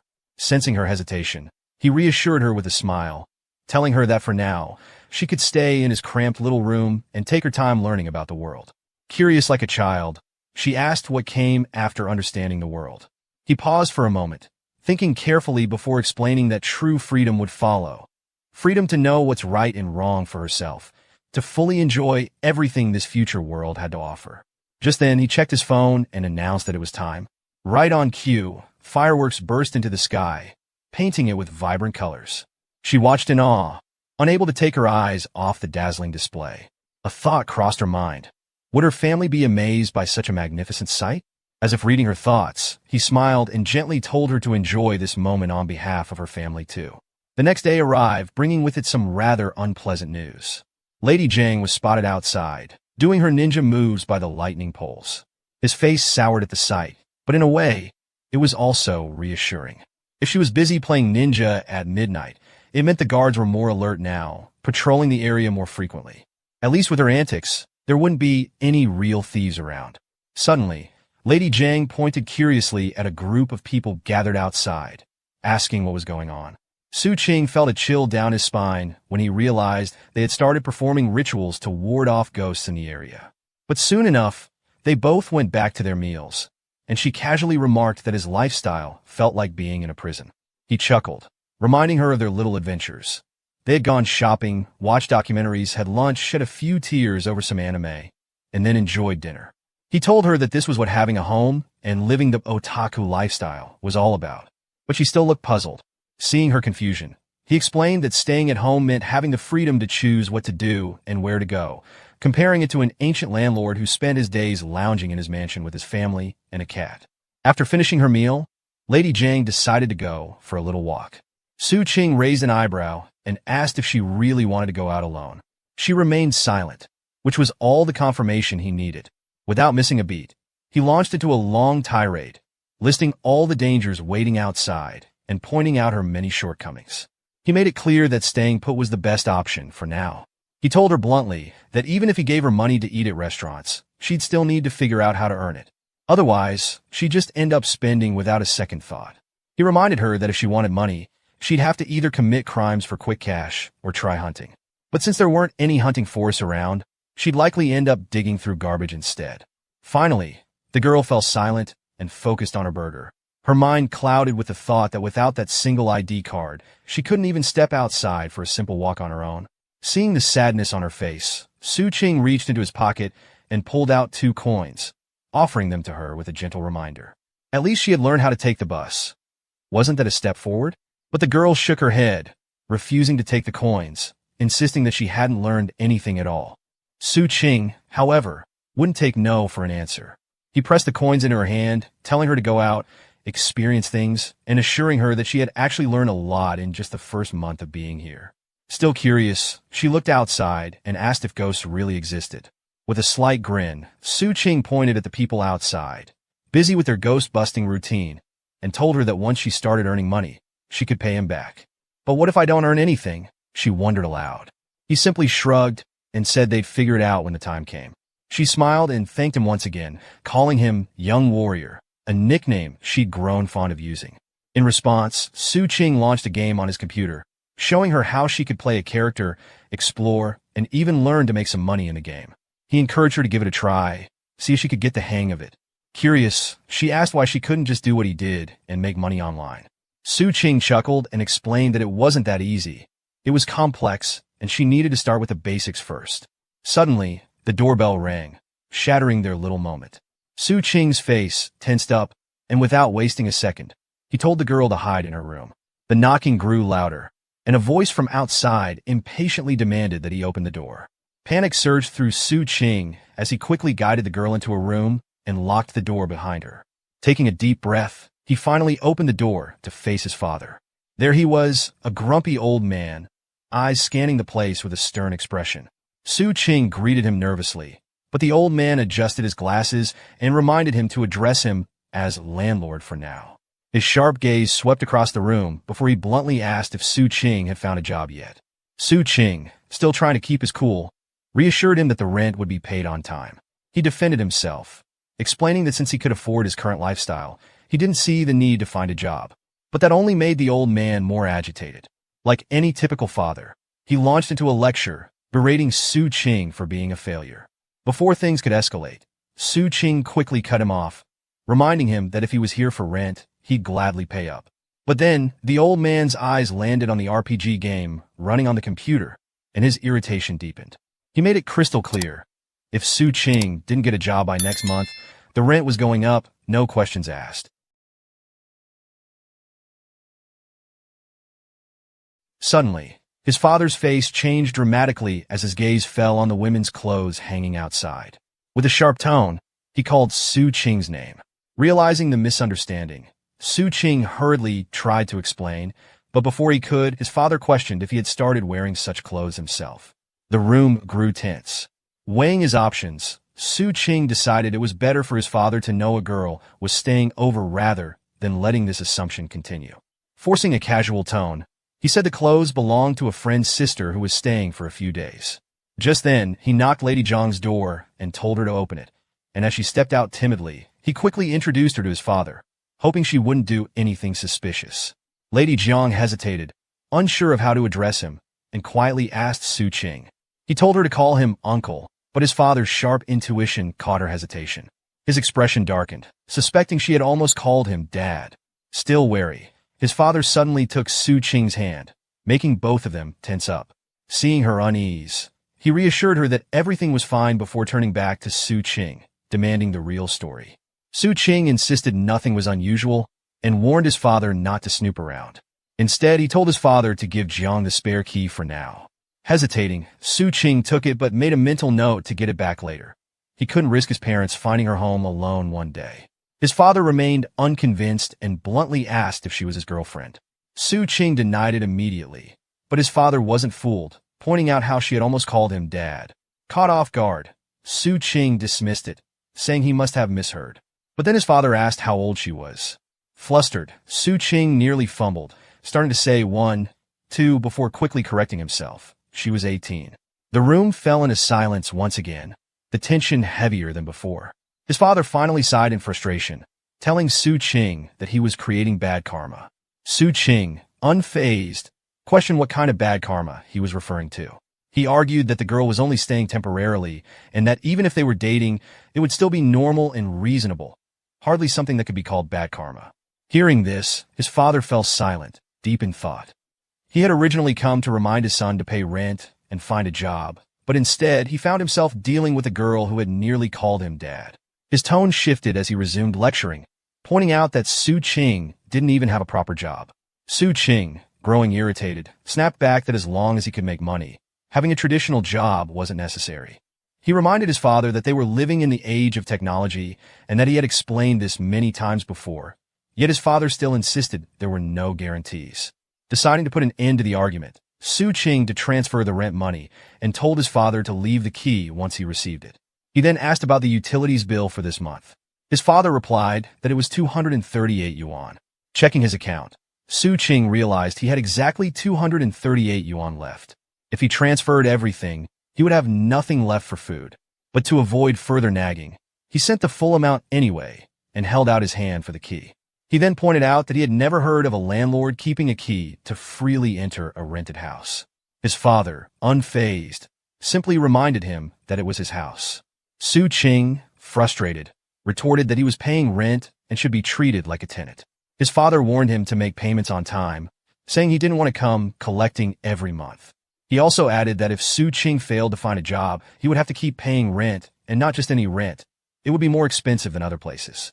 Handing over the key, his father added that if he was dissatisfied, he could go rent somewhere else. Su Qing silently acknowledged his father's cleverness. Renting from him was expensive, but at least the money stayed in the family. If he rented from someone else, that money would be gone for good. Just then, his father mentioned that his mother was calling them back for dinner. He then subtly gestured toward the door, implying something unspoken. But before he could say it, Su Qing quickly cut him off, emphasizing once again that she was just a friend, not a girlfriend.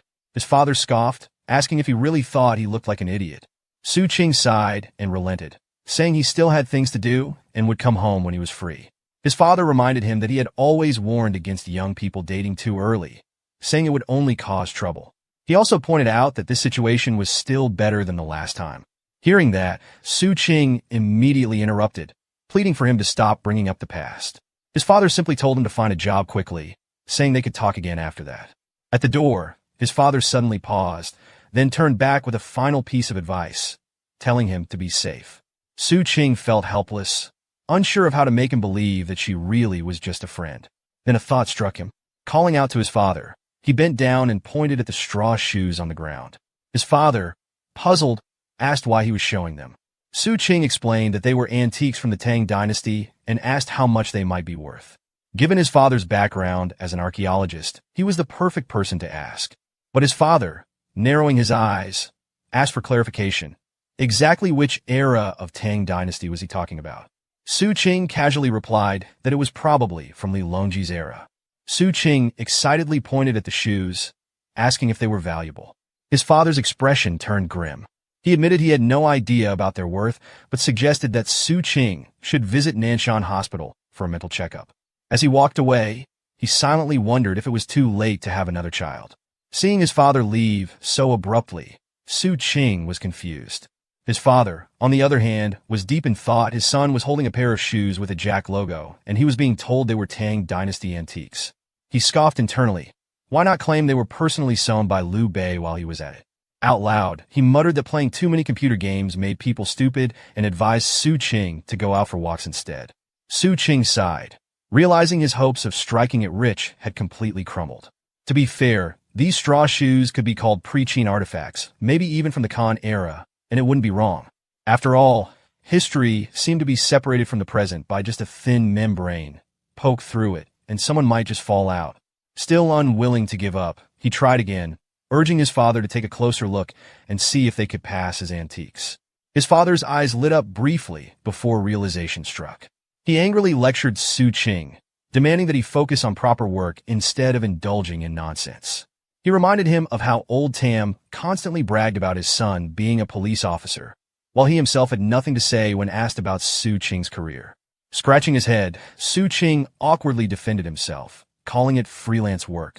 Meanwhile, he discreetly hid the shoes behind his back, afraid Lady Jiang might see them and mistake him for someone with a strange straw shoe obsession.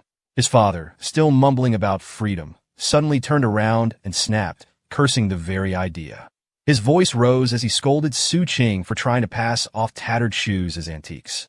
If he weren't already grown, his father would have given him a good beating. Mid-sentence, he reached for the sword lying on the table, sending a wave of panic through Su Qing.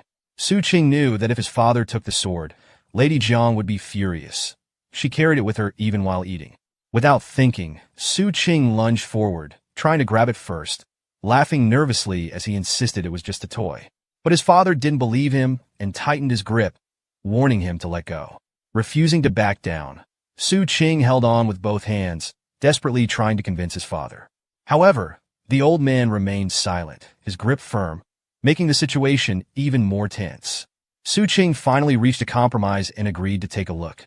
As his father slowly drew the blade from its sheath, its bright silver gleam caught the light. With each centimeter revealed, Su Qing's heart pounded, watching his father's expression grow increasingly grim. Anxiously, he asked for his opinion. Without warning, his father shouted angrily and threw the sword back at him, demanding that he return it. Stunned, Su Qing could only watch as his father irritably walked away, muttering to himself about almost believing this abnormal kid. Before stepping out, he gave one last instruction. If Su Qing wasn't going to find a proper job, he should at least take the civil service exam and serve the people. The conversation ended with the sound of the door slamming shut. Left alone, Su Qing examined the sword curiously. No wonder there were no signs of oxidation. It looked like a flawless replica of a centuries-old weapon. Under the light, its polished surface gleamed without a single scratch. Calling it an antique was almost laughable. No one would believe it. Noticing Lady Jiang peeking from the side, he spoke up, warning her not to sneak glances and to be careful with the sword.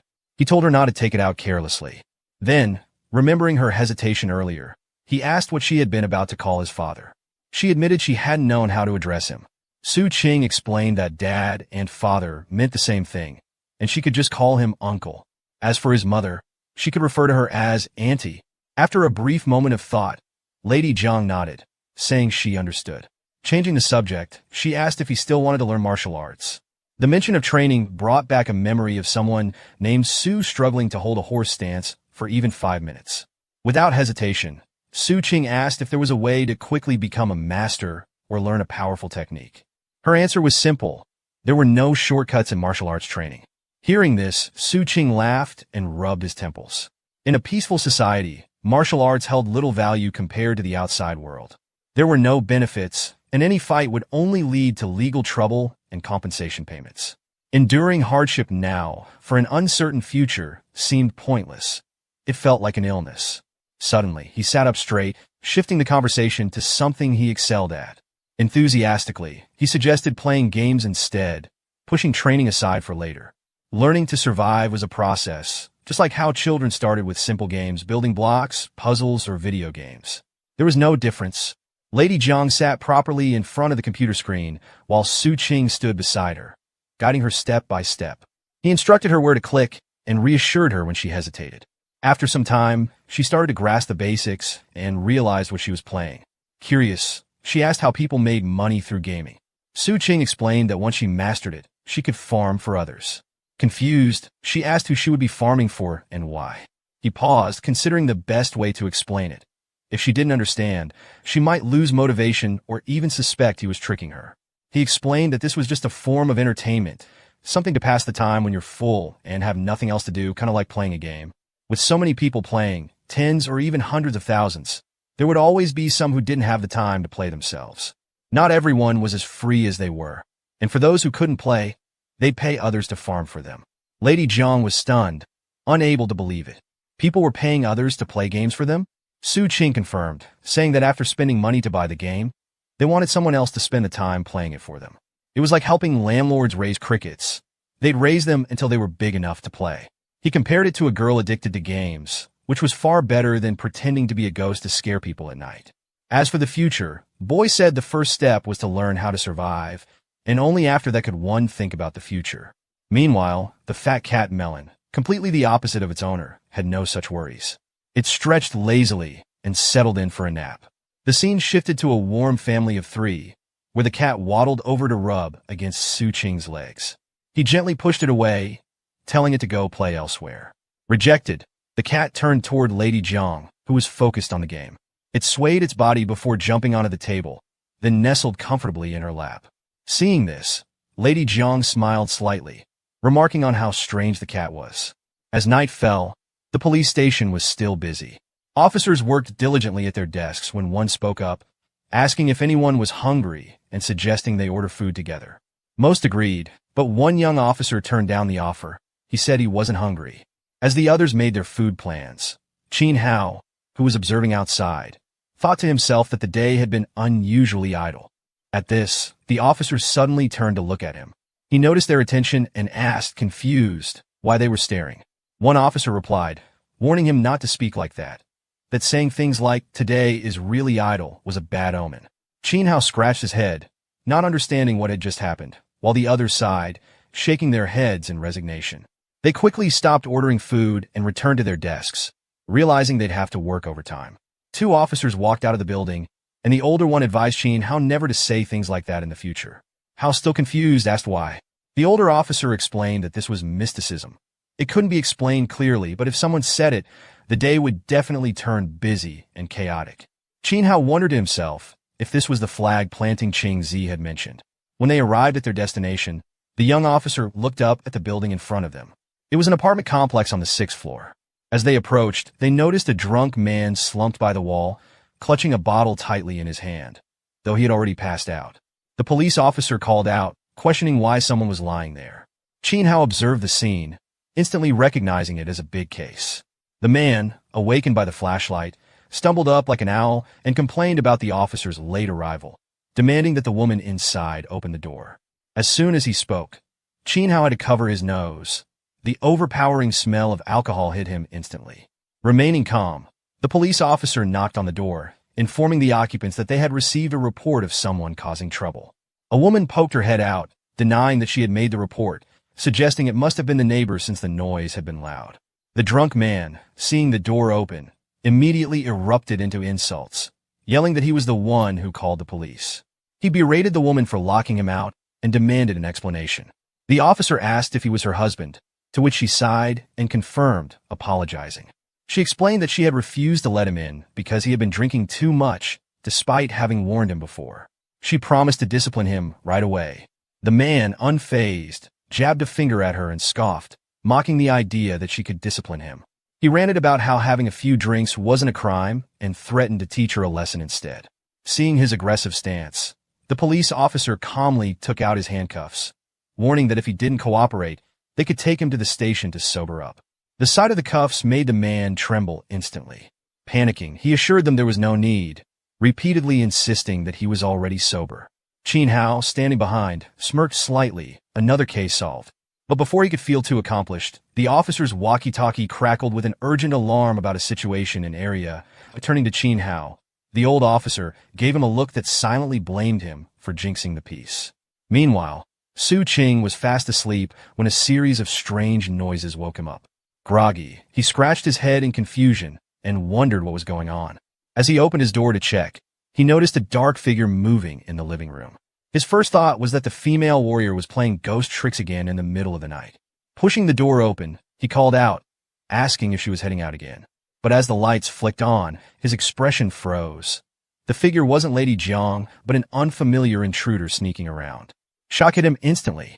He blurted out, demanding to know who the thief was. The sudden commotion woke Lady Jiang as well. As she stepped out, her eyes widened, instantly grasping the situation. Realizing he had been caught, the thief panicked and bolted toward the exit. Su Qing instinctively yelled for him to stop, but before he could react, a blur shot past him like the wind. Lady Jiang had already sprung into action. With just one hand, she caught up and grabbed the thief's head, effortlessly subduing him. Her sharp eyes burned with fury, and her grip tightened, revealing lean, sinewy muscles beneath her delicate frame. The thief trembled violently, unable to move under her strength. Su Qing, seeing the man on the verge of collapse, hurriedly called out for her to stop before she accidentally killed him. At last, she let go, and as the thief's mask slipped off, he immediately fell to his knees, no longer daring to even think about running. Lady Jiang remained vigilant, standing ready to strike at any moment. Observing the tense situation, Su Qing could only sigh helplessly, wondering what was happening. His eyes flickered with curiosity and doubt. After all, in just a blink, she had grabbed a grown man by the neck and thrown him to the ground, nearly choking him unconscious. Even more shocking were the clear handprints left on the man's arm. Her strength was truly terrifying. Trying to regain control of the situation, Su Qing firmly told the man to stay put while he called a police officer friend to handle things. The orange-haired boy, still lying face down, pleaded desperately, calling him Big Brother and begging to be let go. However, upon seeing Lady Jiang's stern expression, he became even more frightened, coughing weakly as he promised he had only acted foolishly for a moment and wouldn't dare to repeat it. Su Qing, unimpressed, tiredly questioned why the man didn't just earn money with his own hands and feet instead of resorting to such behavior. He pointed out that money wasn't something that simply fell from the sky and skeptically asked if this was truly his first time. The man nodded frantically, swearing it was, and desperately pleaded not to be reported to the police.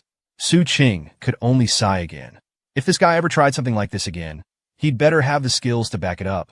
What bad luck. He had heard this place was haunted, so he came to check it out, only to almost be strangled by someone with terrifying strength. Was this girl secretly a martial arts champion? Lost in thought, Su Qing watched as the young man continued to bow his head and apologize, though his words felt completely insincere. Deciding to push further, Su Qing announced that he would call the police to check if this counted as self-defense. If needed, they could take the man to the hospital as well. At this, the orange-haired guy panicked further, weakly grabbing Su Qing's pant leg and insisting he was fine.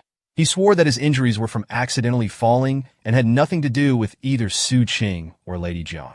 Curious, Su Qing probed again, asking if this was really his first time dealing with the police. The man immediately assured him it was, swearing it was truer than pearls. Without another word, Su Qing turned and pointed toward the window, telling him to leave the same way he came in. They would pretend nothing had happened. Realizing he was being given a way out, the orange-haired boy wasted no time. He quickly leaped out the window, shouting his thanks and wishing them both peace. Su Qing could only scratch his head at the guy's carefree attitude. In the middle of the night, yelling like that, he'd better be careful, or someone would report him for disturbing public order. Lady Jiang curiously peeked out and questioned if they were really letting the thief go just like that. As Su Qing struggled to close the window, He explained that reporting to the police wasn't an option. There was no guarantee she wouldn't be held responsible for hitting him, and her identity could also become an issue. If they followed proper procedures with interrogations and investigations, he wouldn't be able to help her. Scaring the thief a little and pretending nothing happened was the safest choice. Still unconvinced, Lady Jiang raised her voice, frustrated that a thief could still hold her accountable. Su Qing patiently broke it down. Stealing was one thing, but injuring someone was another. The consequences depended on the severity of the injury.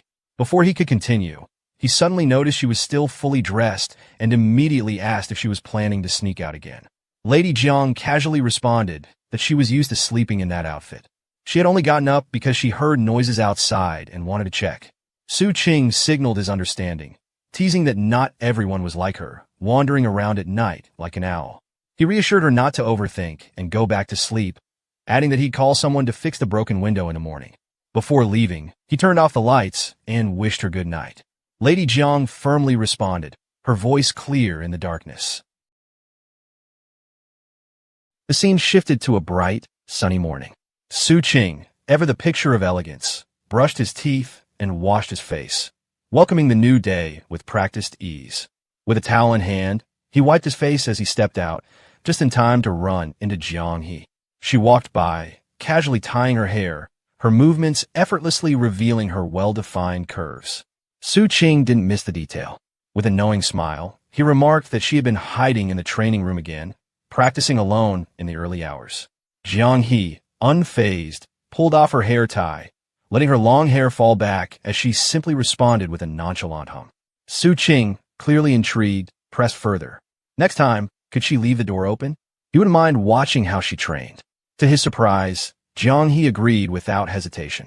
For a moment, he was thrown off. He had expected at least some resistance. Without thinking, he blurted out a teasing remark about her not being so petty after all. But then, realizing his own reaction, he was the one left confused. Shouldn't she be surprised? She was usually the serious type. So what was with this sudden agreement? Jiang He, on the other hand, found his reaction amusing. He complained whether she agreed or not. So what exactly did he want? Su Qing sighed and consoled himself. A true man didn't fuss over trifles. He had bigger things to focus on. Preparing to head out, he casually instructed her to join him for breakfast, mentioning they also needed to find someone to fix the window. As he stepped outside, he looked up at the sky, lost in thought. He had spent the whole night pondering. Just studying theory at home wasn't enough. If he truly wanted to learn how to survive, the best way was to experience life firsthand. Seeing more, hearing more, and understanding more. Life was everywhere, waiting to be learned from. Jiang He, of course, didn't immediately grasp what he meant. She simply tilted her head in question. Su Qing took it upon himself to explain. If she really wanted to grow, she had to throw away her previous way of thinking. Forget her old place. Let everything become new. Jiang He repeated his words, still trying to process them. Everything new? He nodded. For example, take the thief from last night. If she encountered a similar situation, she could subdue him, but there was no need to go overboard. Last night, she had nearly snapped his neck, hadn't she? Jiang He clenched her fist slightly, her strength evident even in that small motion. She insisted that she had already held back. Su Qing believed her. That barely controlled strength carried an immense force. He gave her a small nod. That was good. But he had to remind her of something else. In this place, injuring people could lead to trouble. Even if the person was a criminal, causing unnecessary deaths would only bring misunderstandings with the authorities. But then again, with her abilities, there was practically no one who could actually threaten her. Still, that was all the more reason she shouldn't resort to using force so easily. Jiang He, skeptical, asked the obvious question, just how much force was appropriate. Su Qing rubbed his chin, thinking. That depended entirely on the situation. First, she had to consider why she was hitting someone in the first place. Lady Jiang thought for a moment before giving him a perfectly serious example. What if he snuck into her room in the middle of the night? Should she use heavy force then? Su Qing was completely taken aback by the question. His expression darkened as he snapped, his voice rising in anger. How could she say such nonsense? That was impossible. She needed to change the hypothesis. There was no way he could be that kind of person. Lady Jiang listened quietly before replying with a serious face. It was quite similar. Su Qing's anger flared even more. Similar in what way? He was a young hero with noble qualities, an upright man of integrity. How could she even compare him to such a thing? Lady Jiang, however, remained unfazed. She simply nodded and said she would believe him, for now. That only fueled his frustration. What did she mean, for now? And more importantly, why did she even think he would sneak into her room? What kind of bizarre assumption was that? His mind raced, recalling the incident. Sure, he had thrown her grass shoes in the trash and then picked them up, but that was it. He swore he hadn't done anything else. Lady Jiang suddenly turned her face away, avoiding his gaze. In a quiet voice, she muttered that it was because he had said it first. Su Qing frowned, confused. Said what? She didn't hesitate. He was the one who had called himself a lecher. Hearing this, Su Qing nearly choked on his own frustration. What? Those were just jokes. And besides, she had seen for herself how weak he was. If he really dared to touch her, he'd be knocked out with a single punch. Who would be that stupid? Though, admittedly, this wasn't something to be proud of either. A silence settled between them. Su Qing glanced at her, but she said nothing more. After a moment, he hesitated before asking, purely out of curiosity, if something like that really did happen in the future, what would she do? Lady Jiang answered without missing a beat. She would punch him. Once. Su Qing's face instantly paled. His mind filled with a terrifying thought. One punch would probably be fatal. A moment later, Su Qing led Lady Jiang through the bustling streets until they arrived at a restaurant. Stopping at the entrance, he turned to her and simply said they had arrived. Without hesitation, he spoke to the waiter, ordering 2 of the usual. The waiter nodded respectfully and acknowledged the request. The two sat at a table, waiting for their food. Su Qing glanced at her and told her to feel and experience life from now on. He wanted her to remember this moment. At his words, her expression turned somber. Slowly, she raised her hands and studied them, gazing at her slender fingers as if trying to etch the sight into her memory. Softly, she whispered the same word back, remember. A wave of emotions washed over her as a vivid memory resurfaced. Her hands, once stained with fresh blood. A thought crossed her mind. There was no need to hold a sword and kill people anymore. At that moment, the waiter arrived with their food, placing the dishes in front of them. Su Qing gave a small nod of thanks before turning his attention to the table, now filled with steaming dishes, steamed buns, bread, eggs, and a bowl of hot porridge. Lady Jiang picked up a steamed bun and took a careful bite. The soft, warm texture and rich flavor spread across her tongue, making her close her eyes to fully savor the taste. A small, delighted exclamation escaped her lips as she continued eating, relishing every bite. Across from her, Su Qing casually ate his bread and spooned some porridge while watching her. His thoughts drifted. Who would have thought that the girl happily eating a steamed bun now had once come from ancient times? It made him wonder, were food portions in ancient times large enough to satisfy? Without much thought, he told her that if she wasn't full, she could get more. The porridge was unlimited here, and if she wanted more steamed buns, all she had to do was ask the staff. He would take care of the payment later. She stared at the steamed bun in her hand and hesitated before asking if it was expensive. Su Qing immediately reassured her that it wasn't. Breakfast, he explained, was the cheapest meal, and there was no need to worry about food here. The important thing was to eat until full. This much wouldn't cost much money at all. She should simply eat as much as she liked. Hearing this, she immediately stood up and walked straight to the waiter. Su Qing watched her actions and couldn't help but think it felt like raising a child. Still, there was a sense of pride in seeing her adapting. As expected, she really wasn't full yet. Then, her cheerful voice rang out as she confidently asked the waiter for 15 more steamed buns. Su Qing, caught completely off guard, nearly choked on his porridge. He coughed violently, barely managing to get the words out, hastily canceling the order before the waiter could bring it. The waiter acknowledged his request with a simple nod. Leaning closer, Su Qing whispered to her, asking if she could really eat that much. She replied without hesitation, insisting that she could. But then, noticing his reaction, she hesitated and asked if she was eating too much. Sighing, he explained that while he did say she could eat freely, ordering so many at once was a bit excessive. It would definitely attract attention.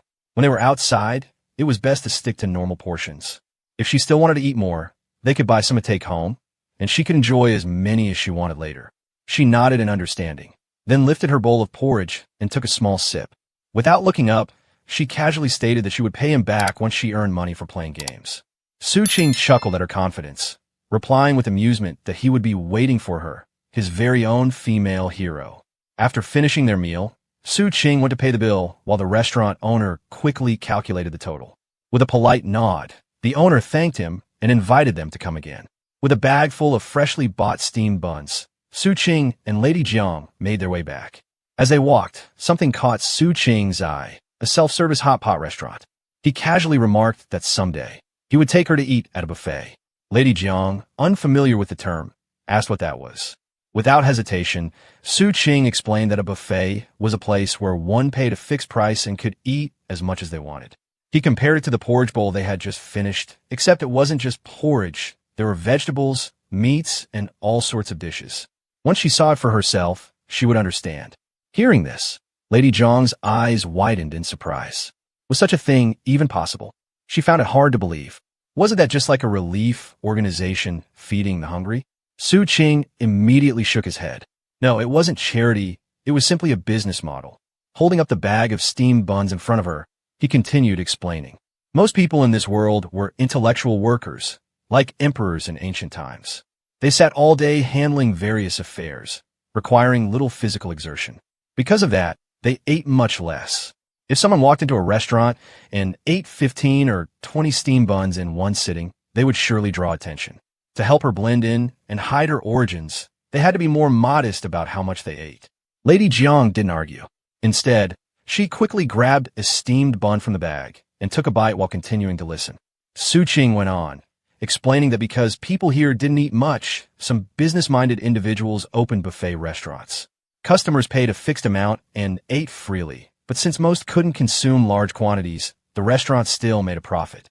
Especially with women and children, who typically ate less, 100 yuan could easily cover 3 weeks' worth of meals. The restaurant's earnings were secured.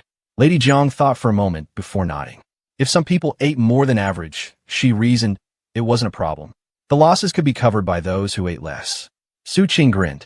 That was exactly right. He recalled how, as a child, he had gone to a buffet with his father for the first time and had genuinely admired the restaurant owner's generosity in allowing people to eat as much as they liked. But Lady Jiang wasn't fully convinced yet. If someone didn't have a big appetite, wasn't going to a buffet just a waste of money? Su Qing shook his head, explaining that a buffet wasn't just about eating a lot. It was about choices. People could eat whatever they wanted without worrying about selecting dishes or calculating costs. That was the real appeal. The convenience and satisfaction made it worthwhile. Lady Jiang didn't respond immediately. She simply stared at him deep in thought. Su Qing studied her expression, realizing that for someone like her, who knew nothing about this modern world, every conversation with him was a new learning experience. This world was complex, but everything was connected. As life unfolded around her, she would eventually reach a point where it all made sense. Lady Jiang and this world seemed to be slowly integrating. The two of them continued walking, unaware that someone was silently following them from behind. 2 days later, the scene shifted. Su Qing handed Lady Jiang a phone, casually telling her that it was for her to use and to call him if anything happened. She looked at the phone curiously and asked if it was expensive.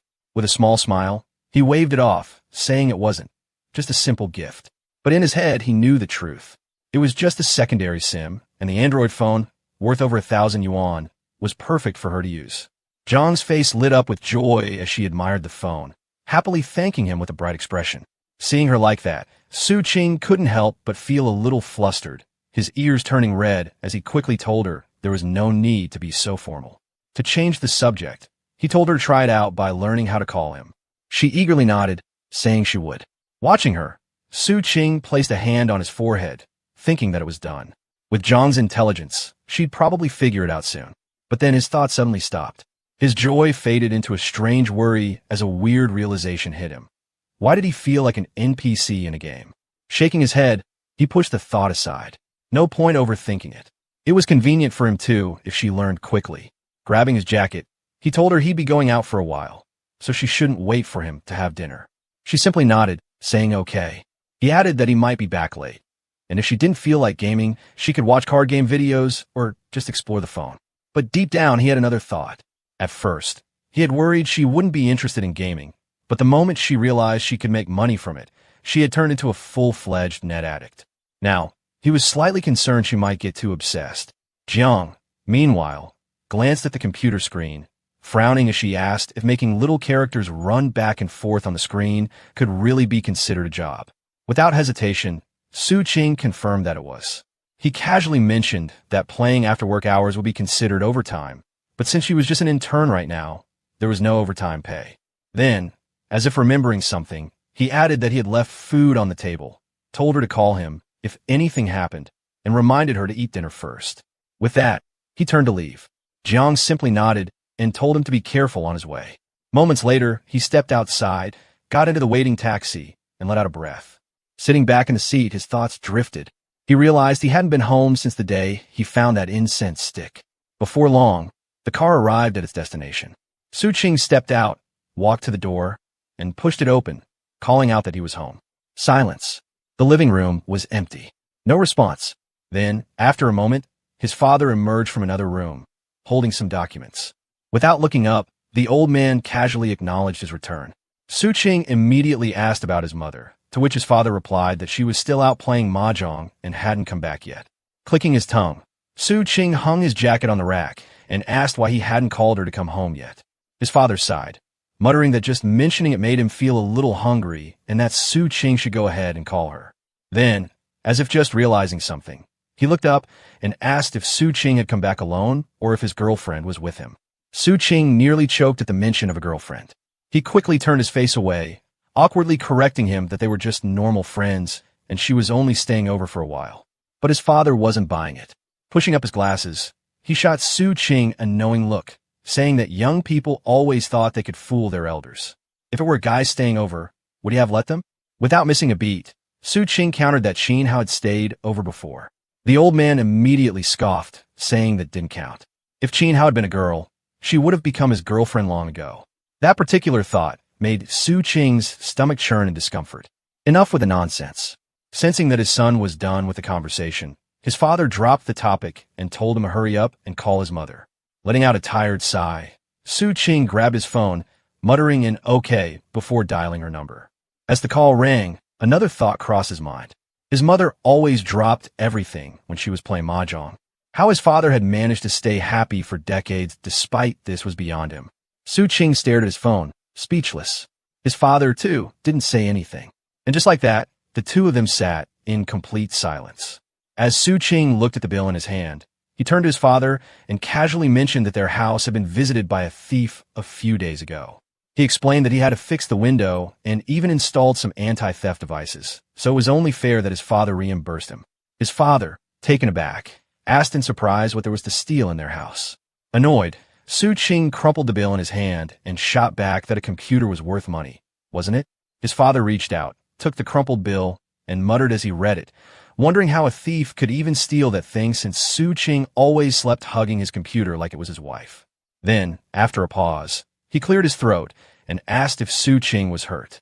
Without missing a beat, Su Qing, full of pride, claimed he had chased the thief away. But they both knew he was bluffing. His father, unimpressed, corrected him, saying he was asking about Su Qing, not the thief. To that, Su Qing quickly replied that he had given the thief a proper beating, so of course he wasn't hurt. His father could only shake his head helplessly and sigh. Lost in their conversation, neither of them noticed the sound of the door opening. Su Qing's mother walked in, greeting her son and asking why he hadn't informed her beforehand about his return. Without looking up, Su Qing casually replied that he had mentioned it in the group chat at noon, and she had even replied. His mother laughed, admitting she had been too busy to remember. Cheerfully, she hurried toward the kitchen, telling them to watch TV or do something while she cooked. Watching her unusually happy demeanor, Su Qing immediately guessed that she must have won over 10 points in mahjong. As she busied herself in the kitchen, she suddenly called out, asking about his girlfriend. Without hesitation, Su Qing snapped back that he didn't have a girlfriend and that his father was just talking nonsense. But his father wasn't about to let him off the hook that easily. He pointed out that her clothes were still hanging in the house, that they ate together, lived together, and even did laundry together. Did that seem like something normal friends did? Hearing this, his mother's eyes widened in shock as she demanded to know why she hadn't been informed.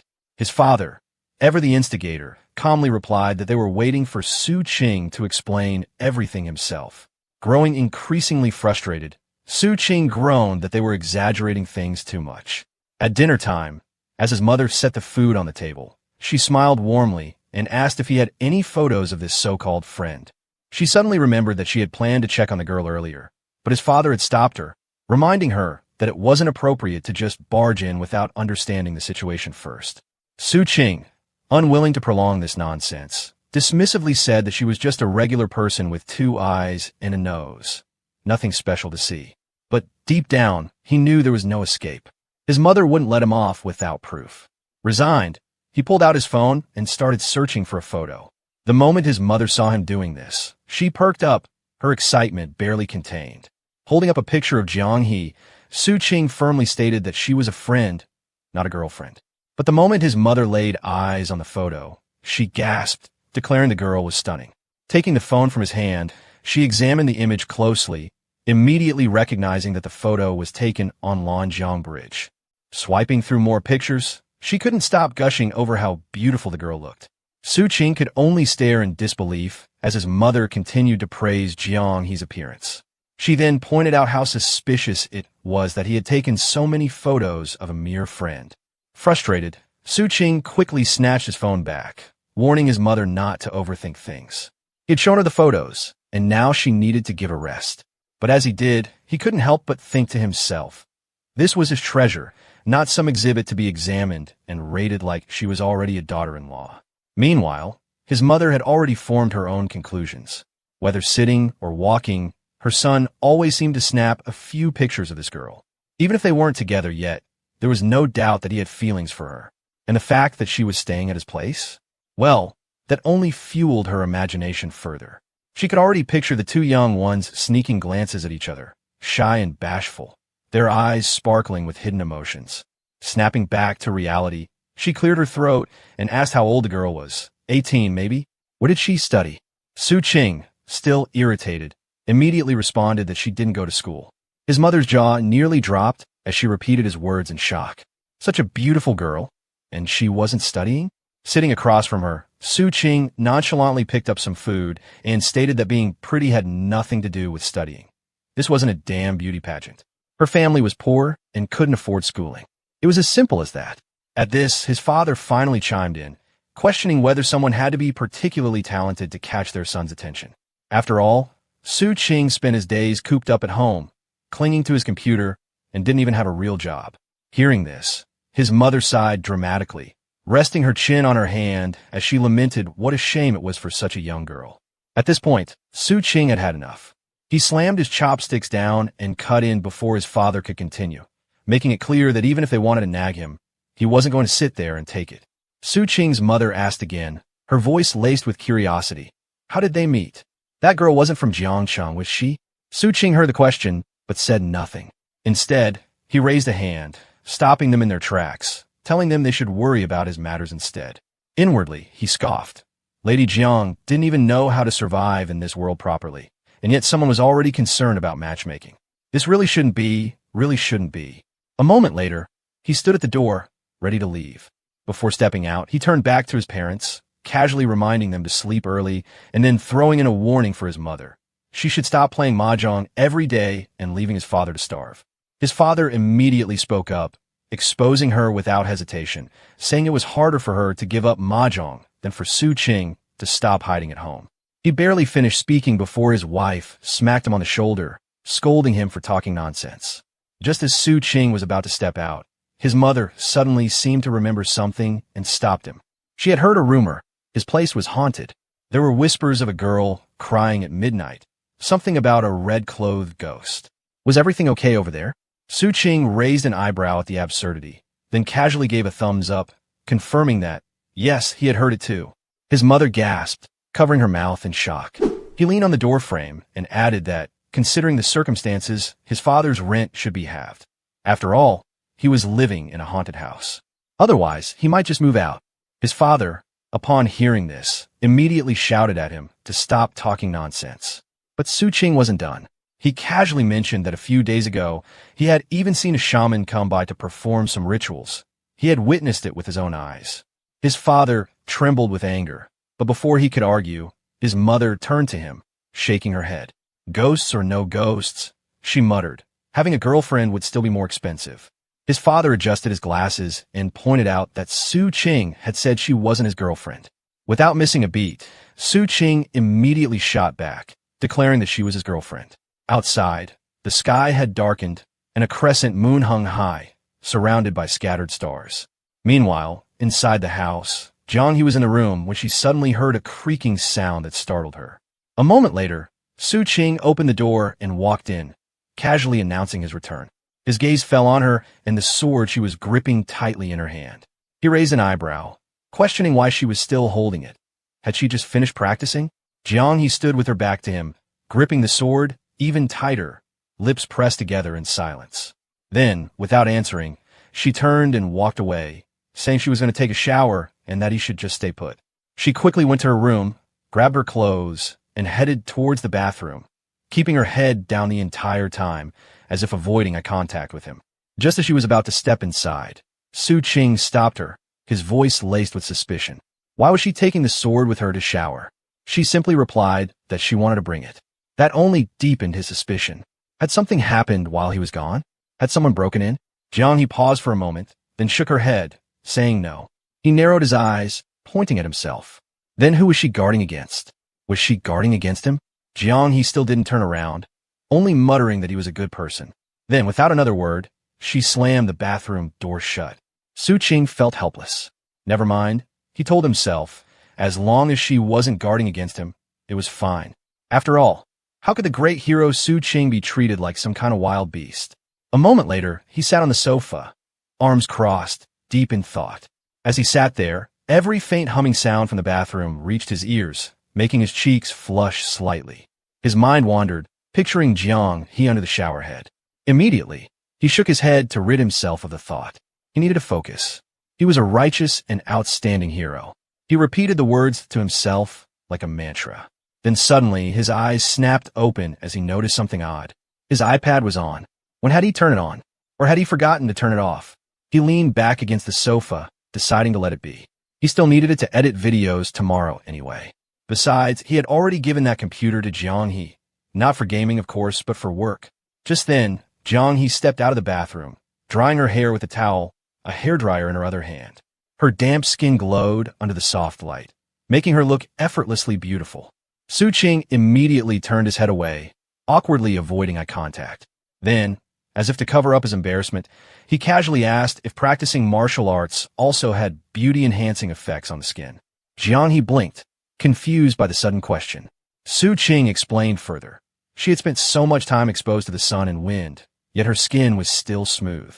And she claimed she didn't know internal martial arts? Jiang scoffed, reminding him that she had offered to teach him before, but he hadn't wanted to learn. Su Qing immediately raised his voice in protest. Did that mean his only option was makeup? Others could learn powerful martial arts just by clapping twice or saying a chant, but he had to go through something like a jade maiden makeup technique? The thought made him rub his chin in contemplation. Then an idea struck him. Maybe Jiang could start a class teaching martial arts for beauty. But just as quickly as the thought came, he slapped his forehead, realizing how ridiculous it was. Young people these days signed up for year-long gym memberships and barely used them. If they couldn't even stick to losing weight, how could they possibly commit to practicing martial arts? What a load of nonsense. As Lady Jiang fumbled with the hairdryer, trying to plug it into the socket, Su Qing turned to look at her. She was struggling to turn it on while casually asking if that shaman from the other day had managed to catch any ghosts. Su Qing got up from the sofa, scoffing as he moved closer. Catch ghosts? What a joke. He dismissed the whole thing as a scam and teased her, saying that if she kept sneaking around outside in the middle of the night, people might mistake her for one instead. There were no such things as ghosts, after all. If there were, they'd probably have to catch her first. Lady Jiang looked up at him for a moment, then quickly lowered her head, hastily denying the ridiculous idea. She was a person, not a ghost. Su Qing reached out and pressed the button on the hairdryer, smirking as he noted that she still wasn't used to using it. With a casual offer, he told her to let him dry her hair instead. Lady Jiang looked at him blankly, her face suddenly flushing red as she struggled to respond. Even when he extended his hand, she hesitated, gripping the hair dryer tightly before timidly handing it over. The hairdryer finally roared to life, and along with it came Su Qing's warm, deep voice. He agreed that yes, she was indeed a person, But the problem was that no one in this era had seen martial arts skills like hers before. If she kept climbing walls in the middle of the night, of course, people would mistake her for something supernatural.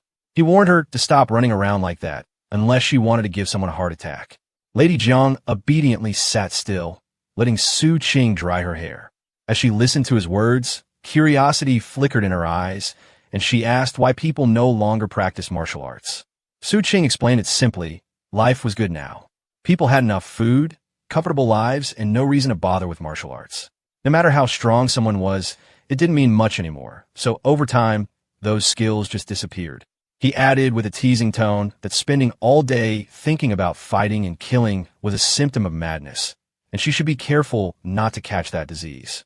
Lady Jiang listened silently, mulling over his words. If life was so comfortable, why would anyone willingly go through the hardship of training? In a way, she thought, maybe Su Qing had a point about being lazy. History even proved it. First, there were people like Ah Qing, who could defeat thousands with a wooden sword, then Guo Jing, who defended a city against millions. Ling Huchong mastered swordsmanship without internal energy and still dominated the world. But by the time of Xiaobao, it was over. Hearing this, Lady Jiang frowned in confusion. She had never heard of these people before. When she asked why, Su Qing let out an awkward laugh before admitting that it was the history according to Master Jin Yong. Clearing his throat, he firmly declared that martial arts were dead and that the future belonged to science and technology.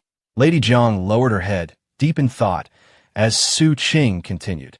If the ancient world had access to modern technology, he said, young people would probably just play video games all day instead of practicing martial arts. He even told her to put her sword away. There was no point in holding onto it anymore. But before he could finish his sentence, Lady Jiang loudly objected. There were ghosts, and she needed it for self-defense. Su Qing immediately shot her down, calling it nonsense. Ghosts didn't exist. It was all in her imagination. Unlike his calm dismissal, Lady Jiang's expression was filled with worry. Her hands trembled slightly as she insisted that she had really seen one. When Su Qing was out, she had seen a ghost with her own eyes. The room suddenly fell silent. The air turned heavy. Lady Jiang looked truly frightened, and for the first time, Su Qing's expression showed real surprise. He quickly turned off the hairdryer, trying to think of a reasonable explanation. Maybe it was just some random Annie wearing a face mask while taking out the trash. Still, he asked what the so-called ghost looked like. Lady Jiang's face darkened as she recalled the scene. The figure had long hair, so long that it was even longer than hers. To demonstrate, she swept her hair to one side, her bloodshot eyes staring at Su Qing intently. His stomach dropped. Okay, that was pretty damn creepy. He forced a chuckle and asked what else. Lady Jiang grew serious, putting down her sword as she continued. The ghost had a pale face, paler than any steamed bun she had ever eaten. It was wearing blue robes, strange ones, with sleeve that extended this long. Before she could go on, Su Qing immediately cut her off. His heart pounded as a chilling sensation crept up his spine. The killing intent behind him grew stronger with every second. A cold sweat broke out on his forehead. What the hell had she seen? Could there actually be ghosts here? No, impossible. Waving his hand, he abruptly changed the subject. There was no such thing as ghosts, he insisted. They had to be scientific about this. If ghosts really existed, then considering how many people had died throughout history, there would be way too many wandering spirits floating around. Where had they all gone? She was probably just stressed out and imagining things. With that, he handed the hairdryer back and told her to dry her hair and get some sleep. Lady Jiang lowered her head, her voice laced with worry as she muttered that ghosts and spirits were terrifying where she came from. Su Qing, unfazed, stood up, turned on the hairdryer, and casually reassured her that it was the same for him. Ghosts were terrifying. But the thing was, they didn't exist. Absolutely not. It was just a misunderstanding, people mistaking things for ghosts when there were none. But Lady Jiang wasn't convinced. She turned her head, her expression firm as she insisted that they did exist. She had seen one. Without hesitation, she unsheathed her sword, studying it with a serious expression, slowly wondering if it could even hurt such a thing. Su Qing stared at her, unable to believe his ears. The way she spoke, it sounded so real. And that was when it hit him. Even if he didn't believe in ghosts, he had to accept one undeniable fact. Lady Jiang was really from ancient times, a person who had somehow traveled from the Tang dynasty to the present day. It made no sense, but here she was, letting out a helpless chuckle. He shook his head. Lady Jiang, on the other hand, already had a different thought in mind. If ghosts were real, then their appearance wasn't that unreasonable. Seeing no way out of this conversation, Su Qing sighed and said he'd go find Uncle Zhao tomorrow and see if he could borrow a peachwood sword. At this, Lady Jiang's eyes sparkled, and she immediately bowed in gratitude, thanking him with a formal tone. Su Qing, playing along, puffed out his chest and returned the bow proudly, telling her not to be so formal. With her hair finally dry, he put away the hairdryer and reminded her not to overthink and just go to sleep. Lady Jiang obediently agreed, nodding with a quiet yes before settling down. The conversation over, Su Qing returned to his room, rubbing his temples in exhaustion. Living alone and living with someone else were definitely two completely different experiences. After everything she had said, even he felt a little spooked. Damn it, now he couldn't sleep either. Might as well edit tomorrow's video. Just as he reached for his iPad, something caught his attention. Meanwhile, Lady Jiang was still awake, staring at something in her hands. It was a set of clothes. Slowly, realization dawned on her. These were all the clothes the young hero had bought for her. Looking at what people wore on the streets, he had carefully chosen styles she could accept. A warmth spread through her chest. He was a good person. Her hands moved under the pillow, pulling out her original set of clothes, the one she had been wearing when she first arrived. Comparing them now, she noticed the shoulders were tighter, the sleeves shorter, and the fabric rough against her skin. If she were back home, Mother would have altered them, loosening the fit, extending the sleeves. Memories surfaced. The big master's stern voice echoed in her mind, telling her that martial arts were meant to be used, that pain was nothing to fear. If anyone dared to look down on her, she had to fight until they submitted. That was the only way to survive. Then there was Mother, gently wiping her face, sighing at her reckless nature. Always swinging sword around, never learning how to sew. How would she ever find a husband like this? And now, her clothes were torn again. Mother would fix them. She always did. Before she knew it, tears welled in her eyes. No matter what, she had to practice diligently. She had to survive. She had to be strong, even for that messy-haired ghost. A knock at the door jolted her from her thoughts. Startled, she quickly hid the clothes and opened the door. Standing outside was Su Qing, holding up his iPad with an expression that could only be described as sheer exasperation. He pointed at the screen and asked if she had been watching this. Lady Jiang instinctively took a step back, gripping her sword defensively as she stammered out a weak confirmation. Su Qing let out a deep sigh. As expected, flipping the screen around, he revealed a horror movie playing halfway through. Checking the viewing history, he nearly lost it. If she kept watching stuff like this, even he might start believing in all this unscientific martial arts nonsense. Closing the iPad with a dramatic snap, he turned on his heel, telling her to sleep first. He'd explain everything tomorrow. Lady Jiang could only stare in shock as he walked away. With a final wave of his hand, he assured her that the ghost was now officially sealed away. She could sleep in peace. Dawn broke, and soft sunlight slowly filtered through the window. Lady Jiang stirred awake, her eyes fluttering open to greet the new day. After a moment of stillness, she rose, grabbed her sword, and stepped outside. She had promised to let Su Qing watch her practice sword techniques, but it seemed he wasn't awake yet. Still, she couldn't neglect her training, especially in this unfamiliar era where her only reliable defense was her honed martial arts. The sound of movement stirred Su Qing from his sleep. Half asleep and disheveled, he wandered out to find Lady Jiang feeding the cat. He mumbled a drowsy greeting, covering his mouth as he yawned and scratching his belly absent-mindedly. His hair stuck out in every direction, and his clothes looked like they'd been thrown on in a hurry. As he watched her, he couldn't help but feel things were falling into place. If they were stopped on the street, as long as she didn't act too suspiciously, they could probably pass without raising any eyebrows. After all, having a beautiful woman around was much easier than dealing with a burly, bearded guy in this modern world. He couldn't help but imagine how chaotic it would be if the time traveler had been the big master instead, towering, bearded, and dragging a massive sword down the hallway. The guy would probably get reported to security the moment someone spotted him. As Su Qing brushed his teeth, curiosity got the better of him, and he asked Lady Jiang what the big master looked like. She replied thoughtfully that he was a bit taller than Su Qing and had a beard. Su Qing, with his mouth full of toothpaste foam, pictured a bald, muscular man, and couldn't help but mutter that it sounded like an uncle with a beard.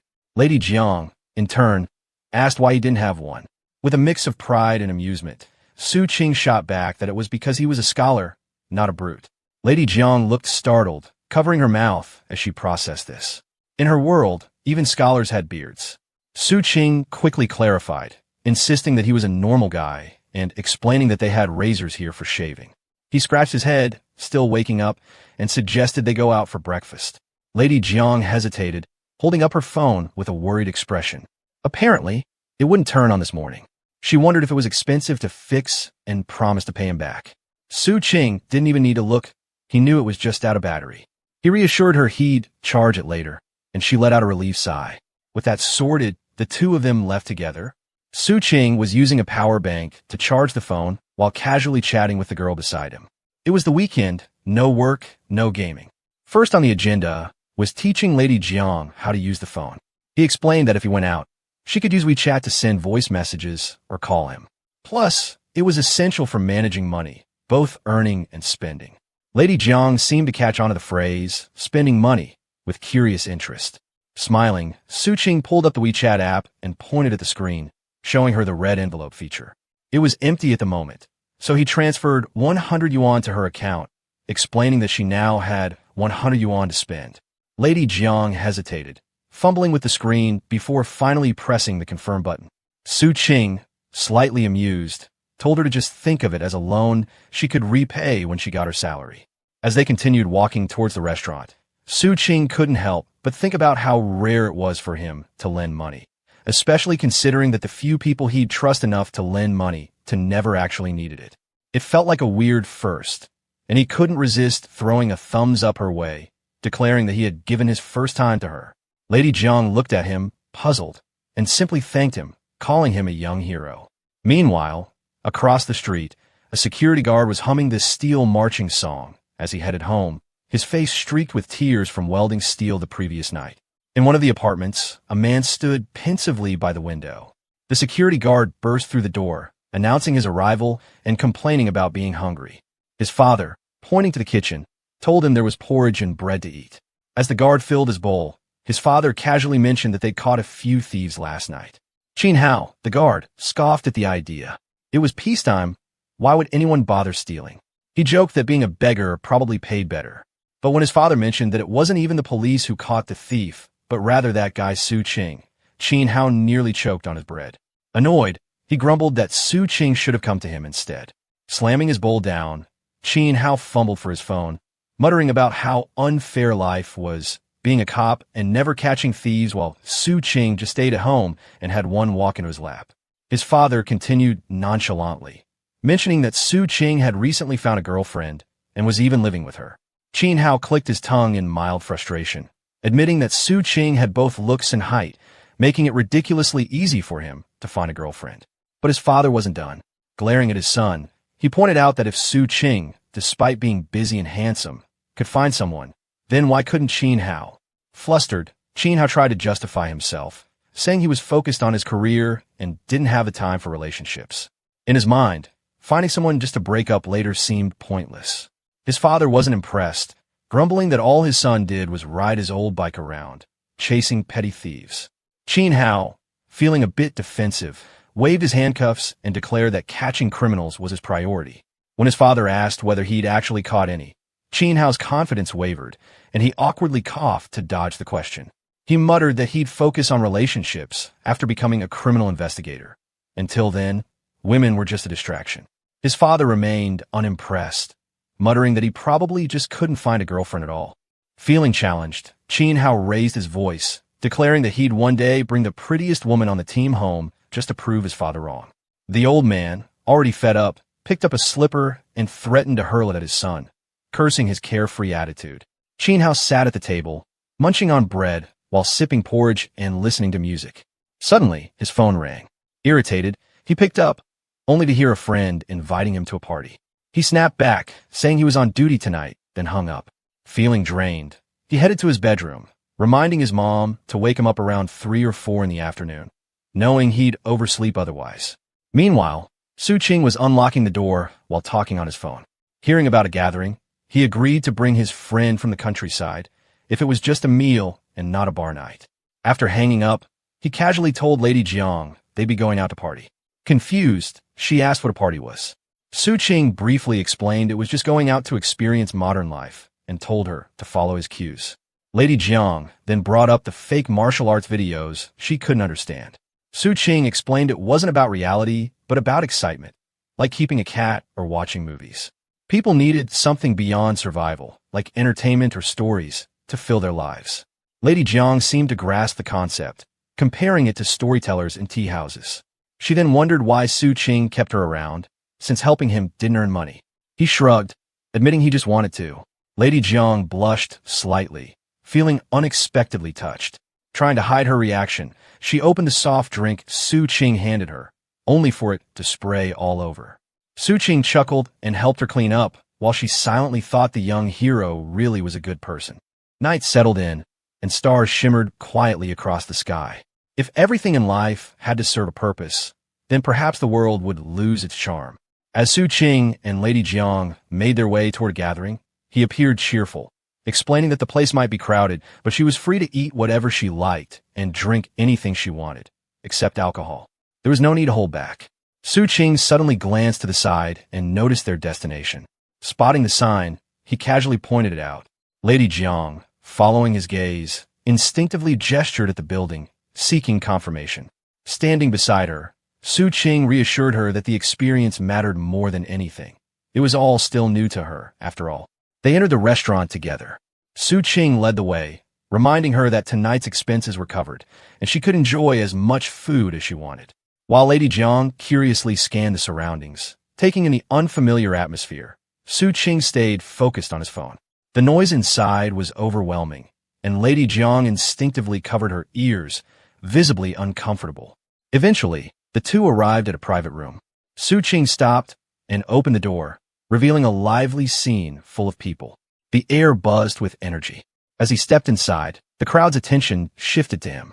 Wang Zijuan, holding a microphone in one hand and wrapping his other arm around a girl's waist, turned toward the door with a smile, acknowledging Su Qing's arrival.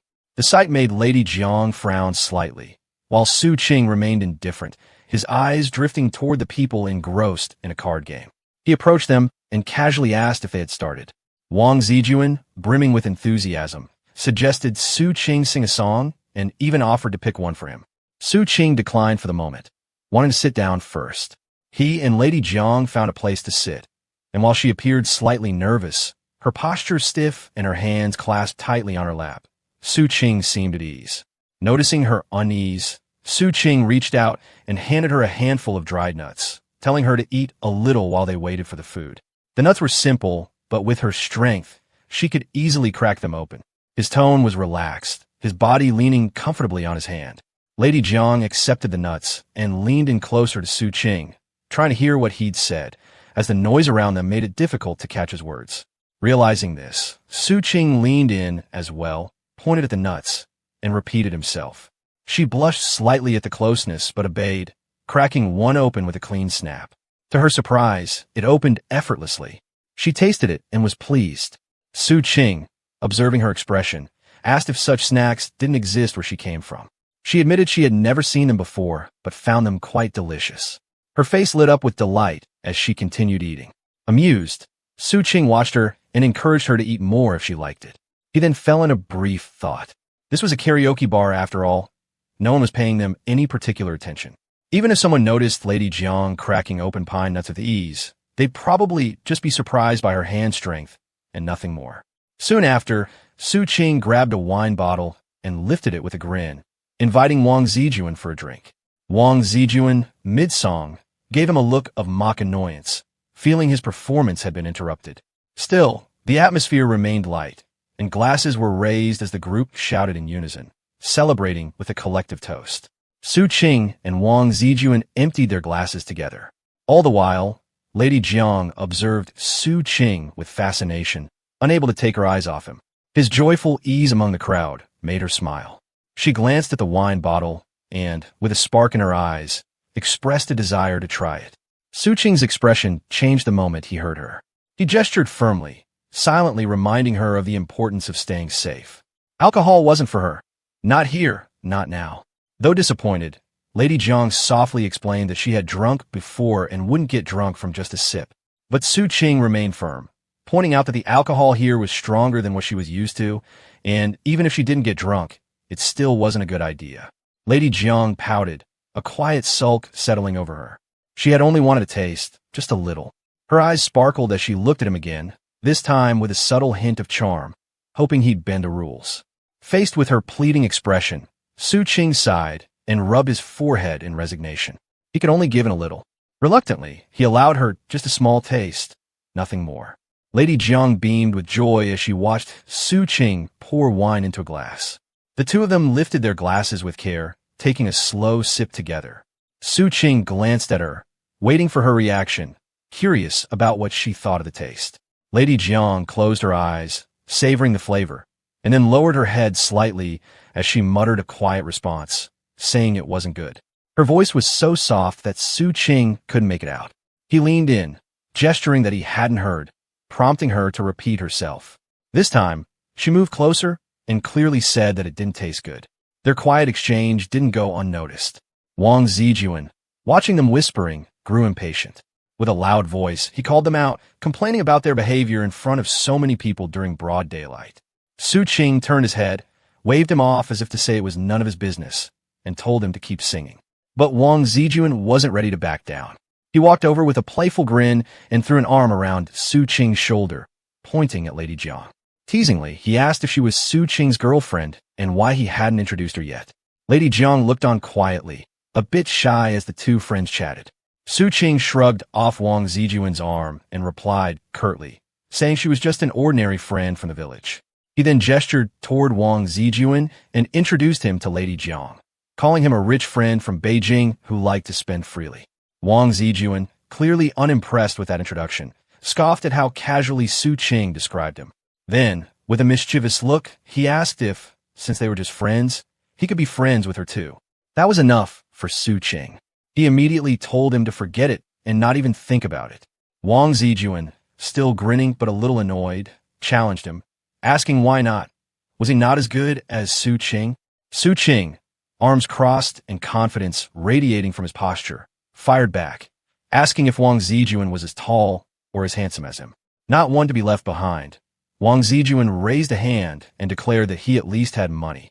Su Qing was left momentarily speechless.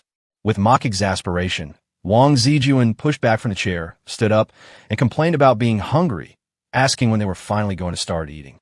Next to them, Lady Jiang quietly continued peeling pine nuts, the cracking sound of shells a soft contrast to the lively energy in the room. Wang Zijuan made his way to the screen to select the next song. While browsing the list, he mentioned that a few people still hadn't arrived and suggested they warm up their voices in the meantime. He also brought up that he'd been waiting to hear Su Qing sing the Cantonese version of Meow, Meow, Meow.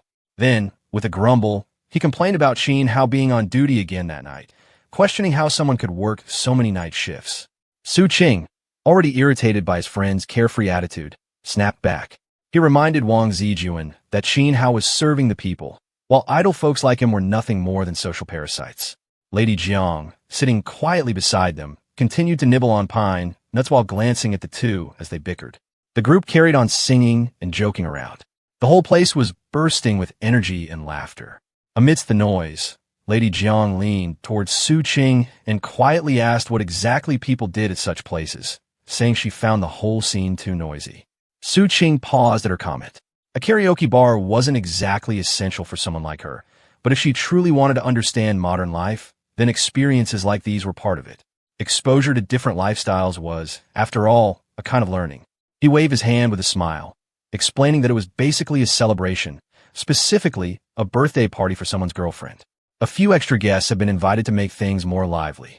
He noted that karaoke spots like this were meant to bring people closer. Everyone came for their own reasons, some to drink, some to sing, some just to enjoy the energy, and others to make new friends. Lady Jiang continued eating as she listened, a quiet presence amidst the chaos. Su Qing noticed the neat pile of peeled pine nuts in her hand and complimented her, asking her to peel a few more for him.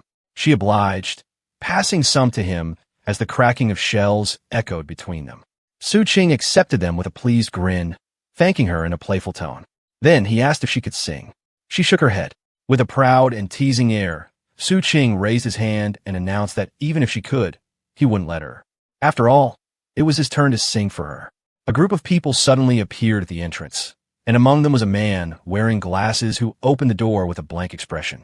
His presence immediately caught everyone's attention. Even Su Qing was surprised to see him, Liang Zi. He hadn't expected this guy to show up. Liang Zi stepped inside without much of a reaction, gave a brief glance at the two people sitting on the chairs, then casually looked elsewhere. Su Qing, who had been busy on his phone, was distracted by a cracking sound nearby. When he turned to look, he noticed the table in front of Lady Jiang was piled with pine nut shells. He stared in surprise, clearly taken aback by how much she had eaten. Lady Jiang, a little embarrassed, admitted she was slightly hungry. Su Qing, amused, assured her to wait a little longer, promising that a giant cake would be coming soon. The mention of food immediately brightened her mood. Her imagination wandered as she pictured what this super large cake might look like. In her thoughts, she realized that, so far, nothing she had eaten here was too unpleasant. The worst experience had been during her first days. Steamed buns secretly eaten weren't satisfying. The sandwich left for 2 days had hardened and lost its flavor. Still, all of it was better than thin porridge and plain water. While she was still lost in her food-filled daydreams, Wang Zijuan approached with a microphone. He informed Su Qing that Qin Hao hadn't shown up and suggested they sing together. Su Qing agreed, but only for one song, and took the microphone in hand.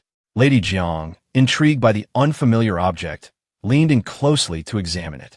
Her curiosity got the better of her as she pointed toward the microphone and unknowingly raised her voice. Her words boomed through the speakers, startling her. She flinched in confusion, startled by how loud her voice had become. Su Qing quickly stepped in, covering the microphone with his hand to soften the sound and move it away from her.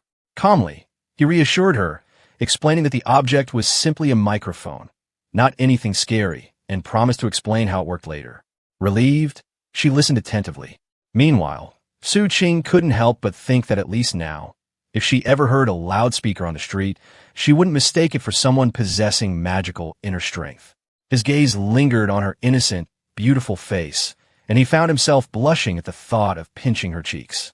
The impulse overtook him, and his hand began reaching out unconsciously. But before he could make contact, Lady Jiang noticed the motion and looked directly at him. Embarrassed, Su Qing quickly pulled back, feigning a whistle to mask his awkwardness. Still, a lingering thought remained in his mind. One day, he'd definitely try pinching her cheeks, just to see how they felt.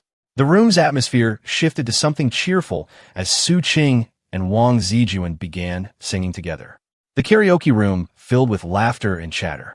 The person singing alongside Wang Zijuan eventually commented that it seemed everyone had arrived and suggested they begin the celebration. Just then, someone wheeled in an enormous gift box, catching everyone's attention. Wang Zijuan stepped beside it and addressed the group, saying it was time to get to the main point. Today was his girlfriend's birthday.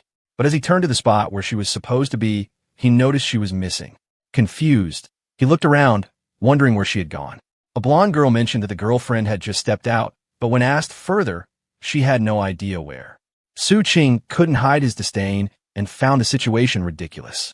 Celebrating a girlfriend's birthday, only to find she had vanished when it was time to cut the cake, it didn't make sense. Until now, he had assumed that the girl Wang Zijuan had been singing with earlier was his girlfriend. Wang Zijuan soon stepped outside to look for her, but came back empty-handed. She was nowhere to be found. Trying not to let it affect the mood, he told everyone to carry on enjoying the party. The cake would stay as it was, and they'd deal with it once she returned. For now, the drinks would keep flowing, and the fun would continue. Su Qing lifted a beer glass and approached Wang Zijuan, curiously asking if the woman is new girlfriend. Wang Zijuan confirmed it, saying they had been dating for over a month. But Su Qing, with a teasing tone, remarked that it already seemed like they were on the verge of breaking up. Annoyed by the jab, Wang Zijuan told him to get lost, insisting it was true love. Lady Jiang stood nearby, confused by their conversation. The terms girlfriend and true love swirled in her mind, unfamiliar and puzzling. Wanting clarity, she quietly stepped over to Su Qing and asked if a girlfriend was the same as a wife. Wang Zijuan overheard her innocent question and stared in disbelief. Su Qing scratched his head and explained that girlfriend was just a term and meant different things to different people.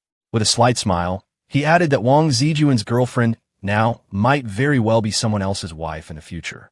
That comment triggered an angry reaction from Wang Zijuan, who called him a bastard. But a moment later, after thinking it over, even he admitted the logic made a strange kind of sense. Then, Lady Jiang turned her attention to Su Qing and asked what having a girlfriend meant for him. The question hit him out of nowhere, and he was completely unprepared. His face turned red as he avoided her gaze, awkwardly explaining that, as a shut-in, a girlfriend to him was more like an object, something abstract, like a piece of paper or just a concept. Wang Zijuan couldn't hold back and laughed until his eyes teared up, praising Su Qing's brutal honesty. Looking at both of them, Wang Zijuan asked if they were really just friends. Su Qing responded uncomfortably, wondering what else they could possibly be. Then, in an attempt to shift the awkward mood, he forced a laugh and raised his glass, suggesting they toast. Inwardly, he regretted not explaining to Lady Jiang earlier. Now, explaining the girlfriend situation would only look ridiculous to Wang Zijuan. It felt safer to just steer the conversation elsewhere. Meanwhile, Lady Jiang stood silently behind him, her eyes filled with suspicion and a hint of danger. Wang Zijuan checked the time and mentioned it was already late. He decided to step outside and call his girlfriend, telling them they could talk more later. Su Qing nodded and told him to go ahead. As soon as Wang Zijuan left, Su Qing let out a quiet sigh, which only deepened Lady Jiang's confusion. Just then, a voice rang out, startling Su Qing with a cheeky remark about him having another new girlfriend. Without turning, Su Qing snapped back, asking what it had to do with them. Lady Jiang turned to see who it was. It was Liang Zi, adjusting his glasses with a grin. He said he was only asking, and that Su Qing's new girlfriend looked stunning. He wanted to know where Su Qing had met her, and even asked for tips since he had been looking but hadn't found anyone. Su Qing turned to face him with a contemptuous smile, raised his hand as if pressing a dislike button, and replied mockingly that the reason was simple. He was just too ugly. Liang Zi, with a sly, insincere smile, held up his wine and gestured towards Su Qing, urging him not to be so formal and to join him for a toast. But Su Qing's expression had already turned cold. Without hesitation, he refused, clearly uninterested in entertaining Liang Zi's offer. Liang Zi, not backing down, continued to prod him with a mocking tone, but before he could finish a sentence, Su Qing's patience snapped. His face darkened further as he warned Liang Zi to try anything and face the consequences. He was clearly suppressing his anger and made it known that he had no intention of arguing that day, only asking Liang Zi to stay where he was and not stir up trouble. At that moment, the door at the far end of the room opened, and Wang Zijuan walked in. The scene in front of him made his heart sink. It was obvious to him that these two were on the verge of fighting. He found it hard to believe. After all, they had been classmates for years and had even shared a room at one point. This kind of hostility between them felt completely wrong. Initially, he had invited Liang Zi with good intentions, but now the atmosphere had become heavy and tense. Su Qing still had his eyes locked on Liang Zi, glaring with cold hostility, and Liang Zi's expression had grown darker too. Stepping between them, Wang Zijuan raised both hands in an attempt to calm them down, urging them to talk things out instead of letting it escalate. He turned to Liang Zi and asked him not to provoke Su Qing any further. Liang Zi laughed lightly, claiming that he hadn't meant to cause trouble. He said it was just a drink, nothing more, and remarked how it had been such a long time since they'd met. From his tone, he tried to play it off as harmless, but the tension in the room said otherwise. Su Qing finally shifted his attention to Wang Zijuan and questioned if he was the one who invited Liang Zi. Wang Zijuan, caught off guard, responded nervously, trying to downplay it as something from the past. But when Su Qing repeated the phrase, from the past, his voice was detached, eyes dull, as if the words stirred nothing but bitter memories. He said he never thought of it as anything worth remembering. Wang Zijuan, now visibly sweating, turned to Liang Zi and asked what he really wanted out of this. Hadn't Liang Zi also claimed that whatever had happened between them was no big deal? With a calm demeanor, Liang Zi adjusted his glasses and said that indeed, it was all in the past. He insisted he only wanted to offer Su Qing a drink, but things had taken a strange turn. Su Qing, however, responded in a low, cold voice, saying that it wasn't complicated. He was simply irritated by Liang Zi's face.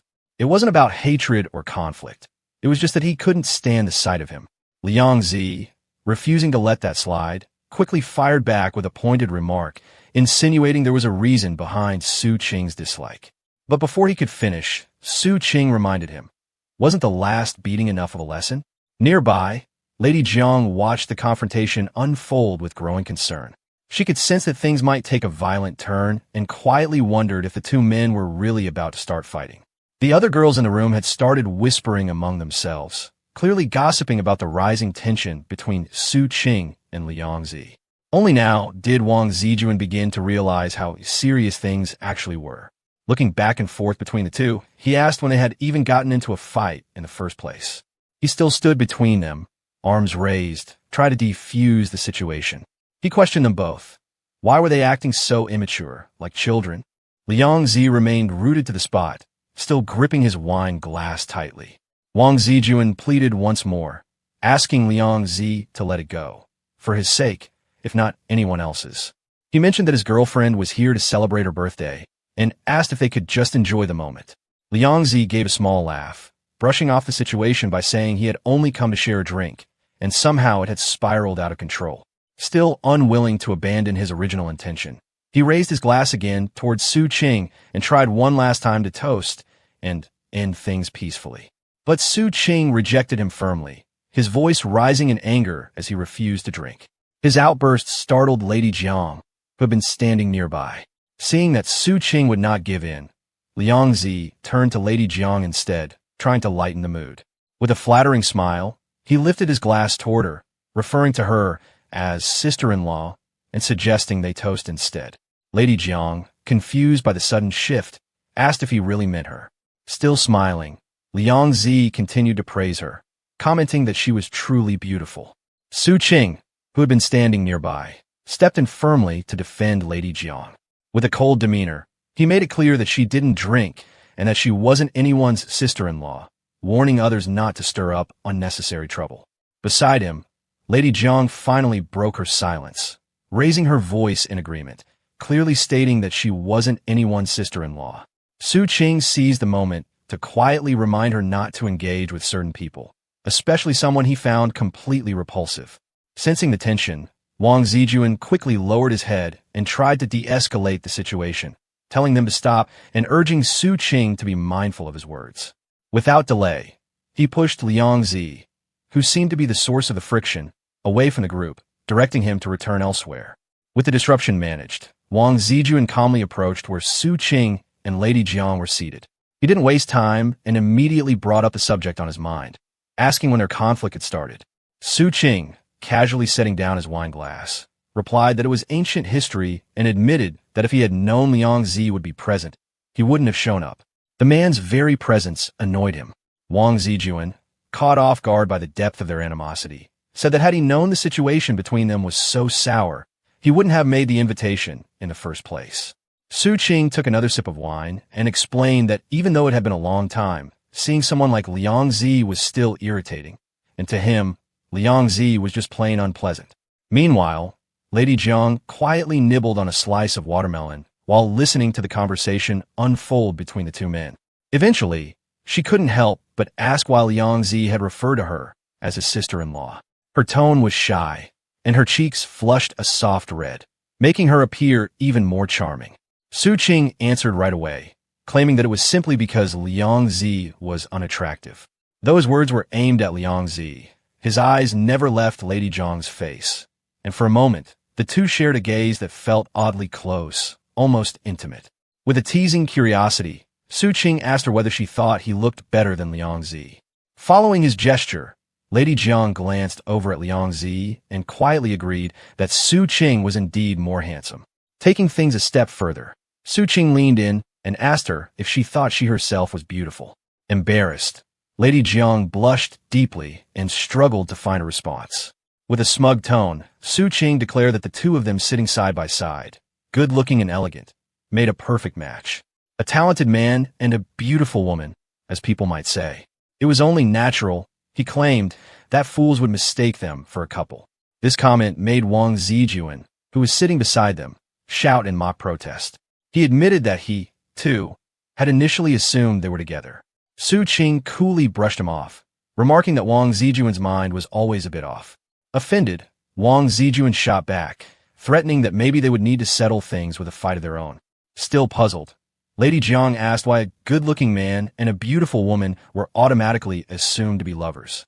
Su Qing simply pointed at Wang Zijuan and dismissed the logic, saying that such thoughts came from irrational minds, and it was best not to engage with such people, including Wang Zijuan himself. Annoyed, Wang Zijuan snapped that he already had a girlfriend. Just then, a woman with an alluring figure walked through the doorway, speaking on the phone and asking who had arrived. Recognizing his girlfriend, Wang Zijuan quickly dashed toward her, then told the waiter to turn off the lights and bring out the cake. It was time to begin. The 5-tiered birthday cake was elegantly designed in soft pink and red hues and looked stunning. Lady Jiang stared at it in awe, marveling at its size and wondering how they would ever manage to finish it all. Su Qing agreed, but as he looked more closely, something about the situation felt off. He rested his chin in one hand, narrowing his eyes in suspicion. Something just didn't feel right. On the other hand, Lady Jiang was completely mesmerized by the cake. Her eyes sparkled as she focused on the decorative fruits, strawberries, lemons, cherries, all seemingly floating in her imagination. In her mind, whimsical scenes of people throwing cake at each other played out like a sweet, chaotic fantasy. A few minutes earlier, Su Qing had taken her hand and quietly pulled her aside. At that moment, Lady Jiang was still lost in confusion, unsure of what was happening. Su Qing had led her to a corner near the sofa and instructed her to sit quietly. Before leaving, he reminded her once again to stay hidden and not move until he returned. He even promised to bring her a big slice of cake. So, she sat there obediently, her whole body hidden except for her head, which peeked out curiously as her mind wandered. She wondered what flavor the cake would be. Why did they have to hide just to eat cake? Was there some strange rule involved? These questions bounced around in her head as she watched the group gathered around the cake with eager eyes. The first piece was just being cut and placed onto a plate. She thought to herself how delicious it must be. But suddenly, bam, a piece of the cake was hurled straight into someone's face. That one move seemed to trigger a cake-throwing war among the guests. Without hesitation, people began slicing up the cake and lobbing pieces at each other. Someone shouted, "Take this!" and chaos unfolded. Lady Jiang sat there, dazed and thoroughly confused by the scene. A hand suddenly stretched out through the crowd, seemingly trying to grab something. That hand reached toward the cake as it teetered dangerously, pushed and jostled by the crowd. Amid the confusion, a familiar voice snapped her out of her trance. Su Qing, who had crouched down beside her again, scolded her lightly for not staying hidden as he'd instructed. He sat beside her with a tired sigh, having done his best to secure the cleanest slice of cake before things got out of hand. With a mix of frustration and relief, he handed it to her, muttering that the two crazy groups were driving him mad. Then he explained that he'd known Wang Zijuan had only bought such an enormous cake to turn it into a cake-throwing party. But despite the madness, he had managed to retrieve a decent piece, just for her. He passed it to her with a quiet sense of triumph, telling her to go ahead and try it.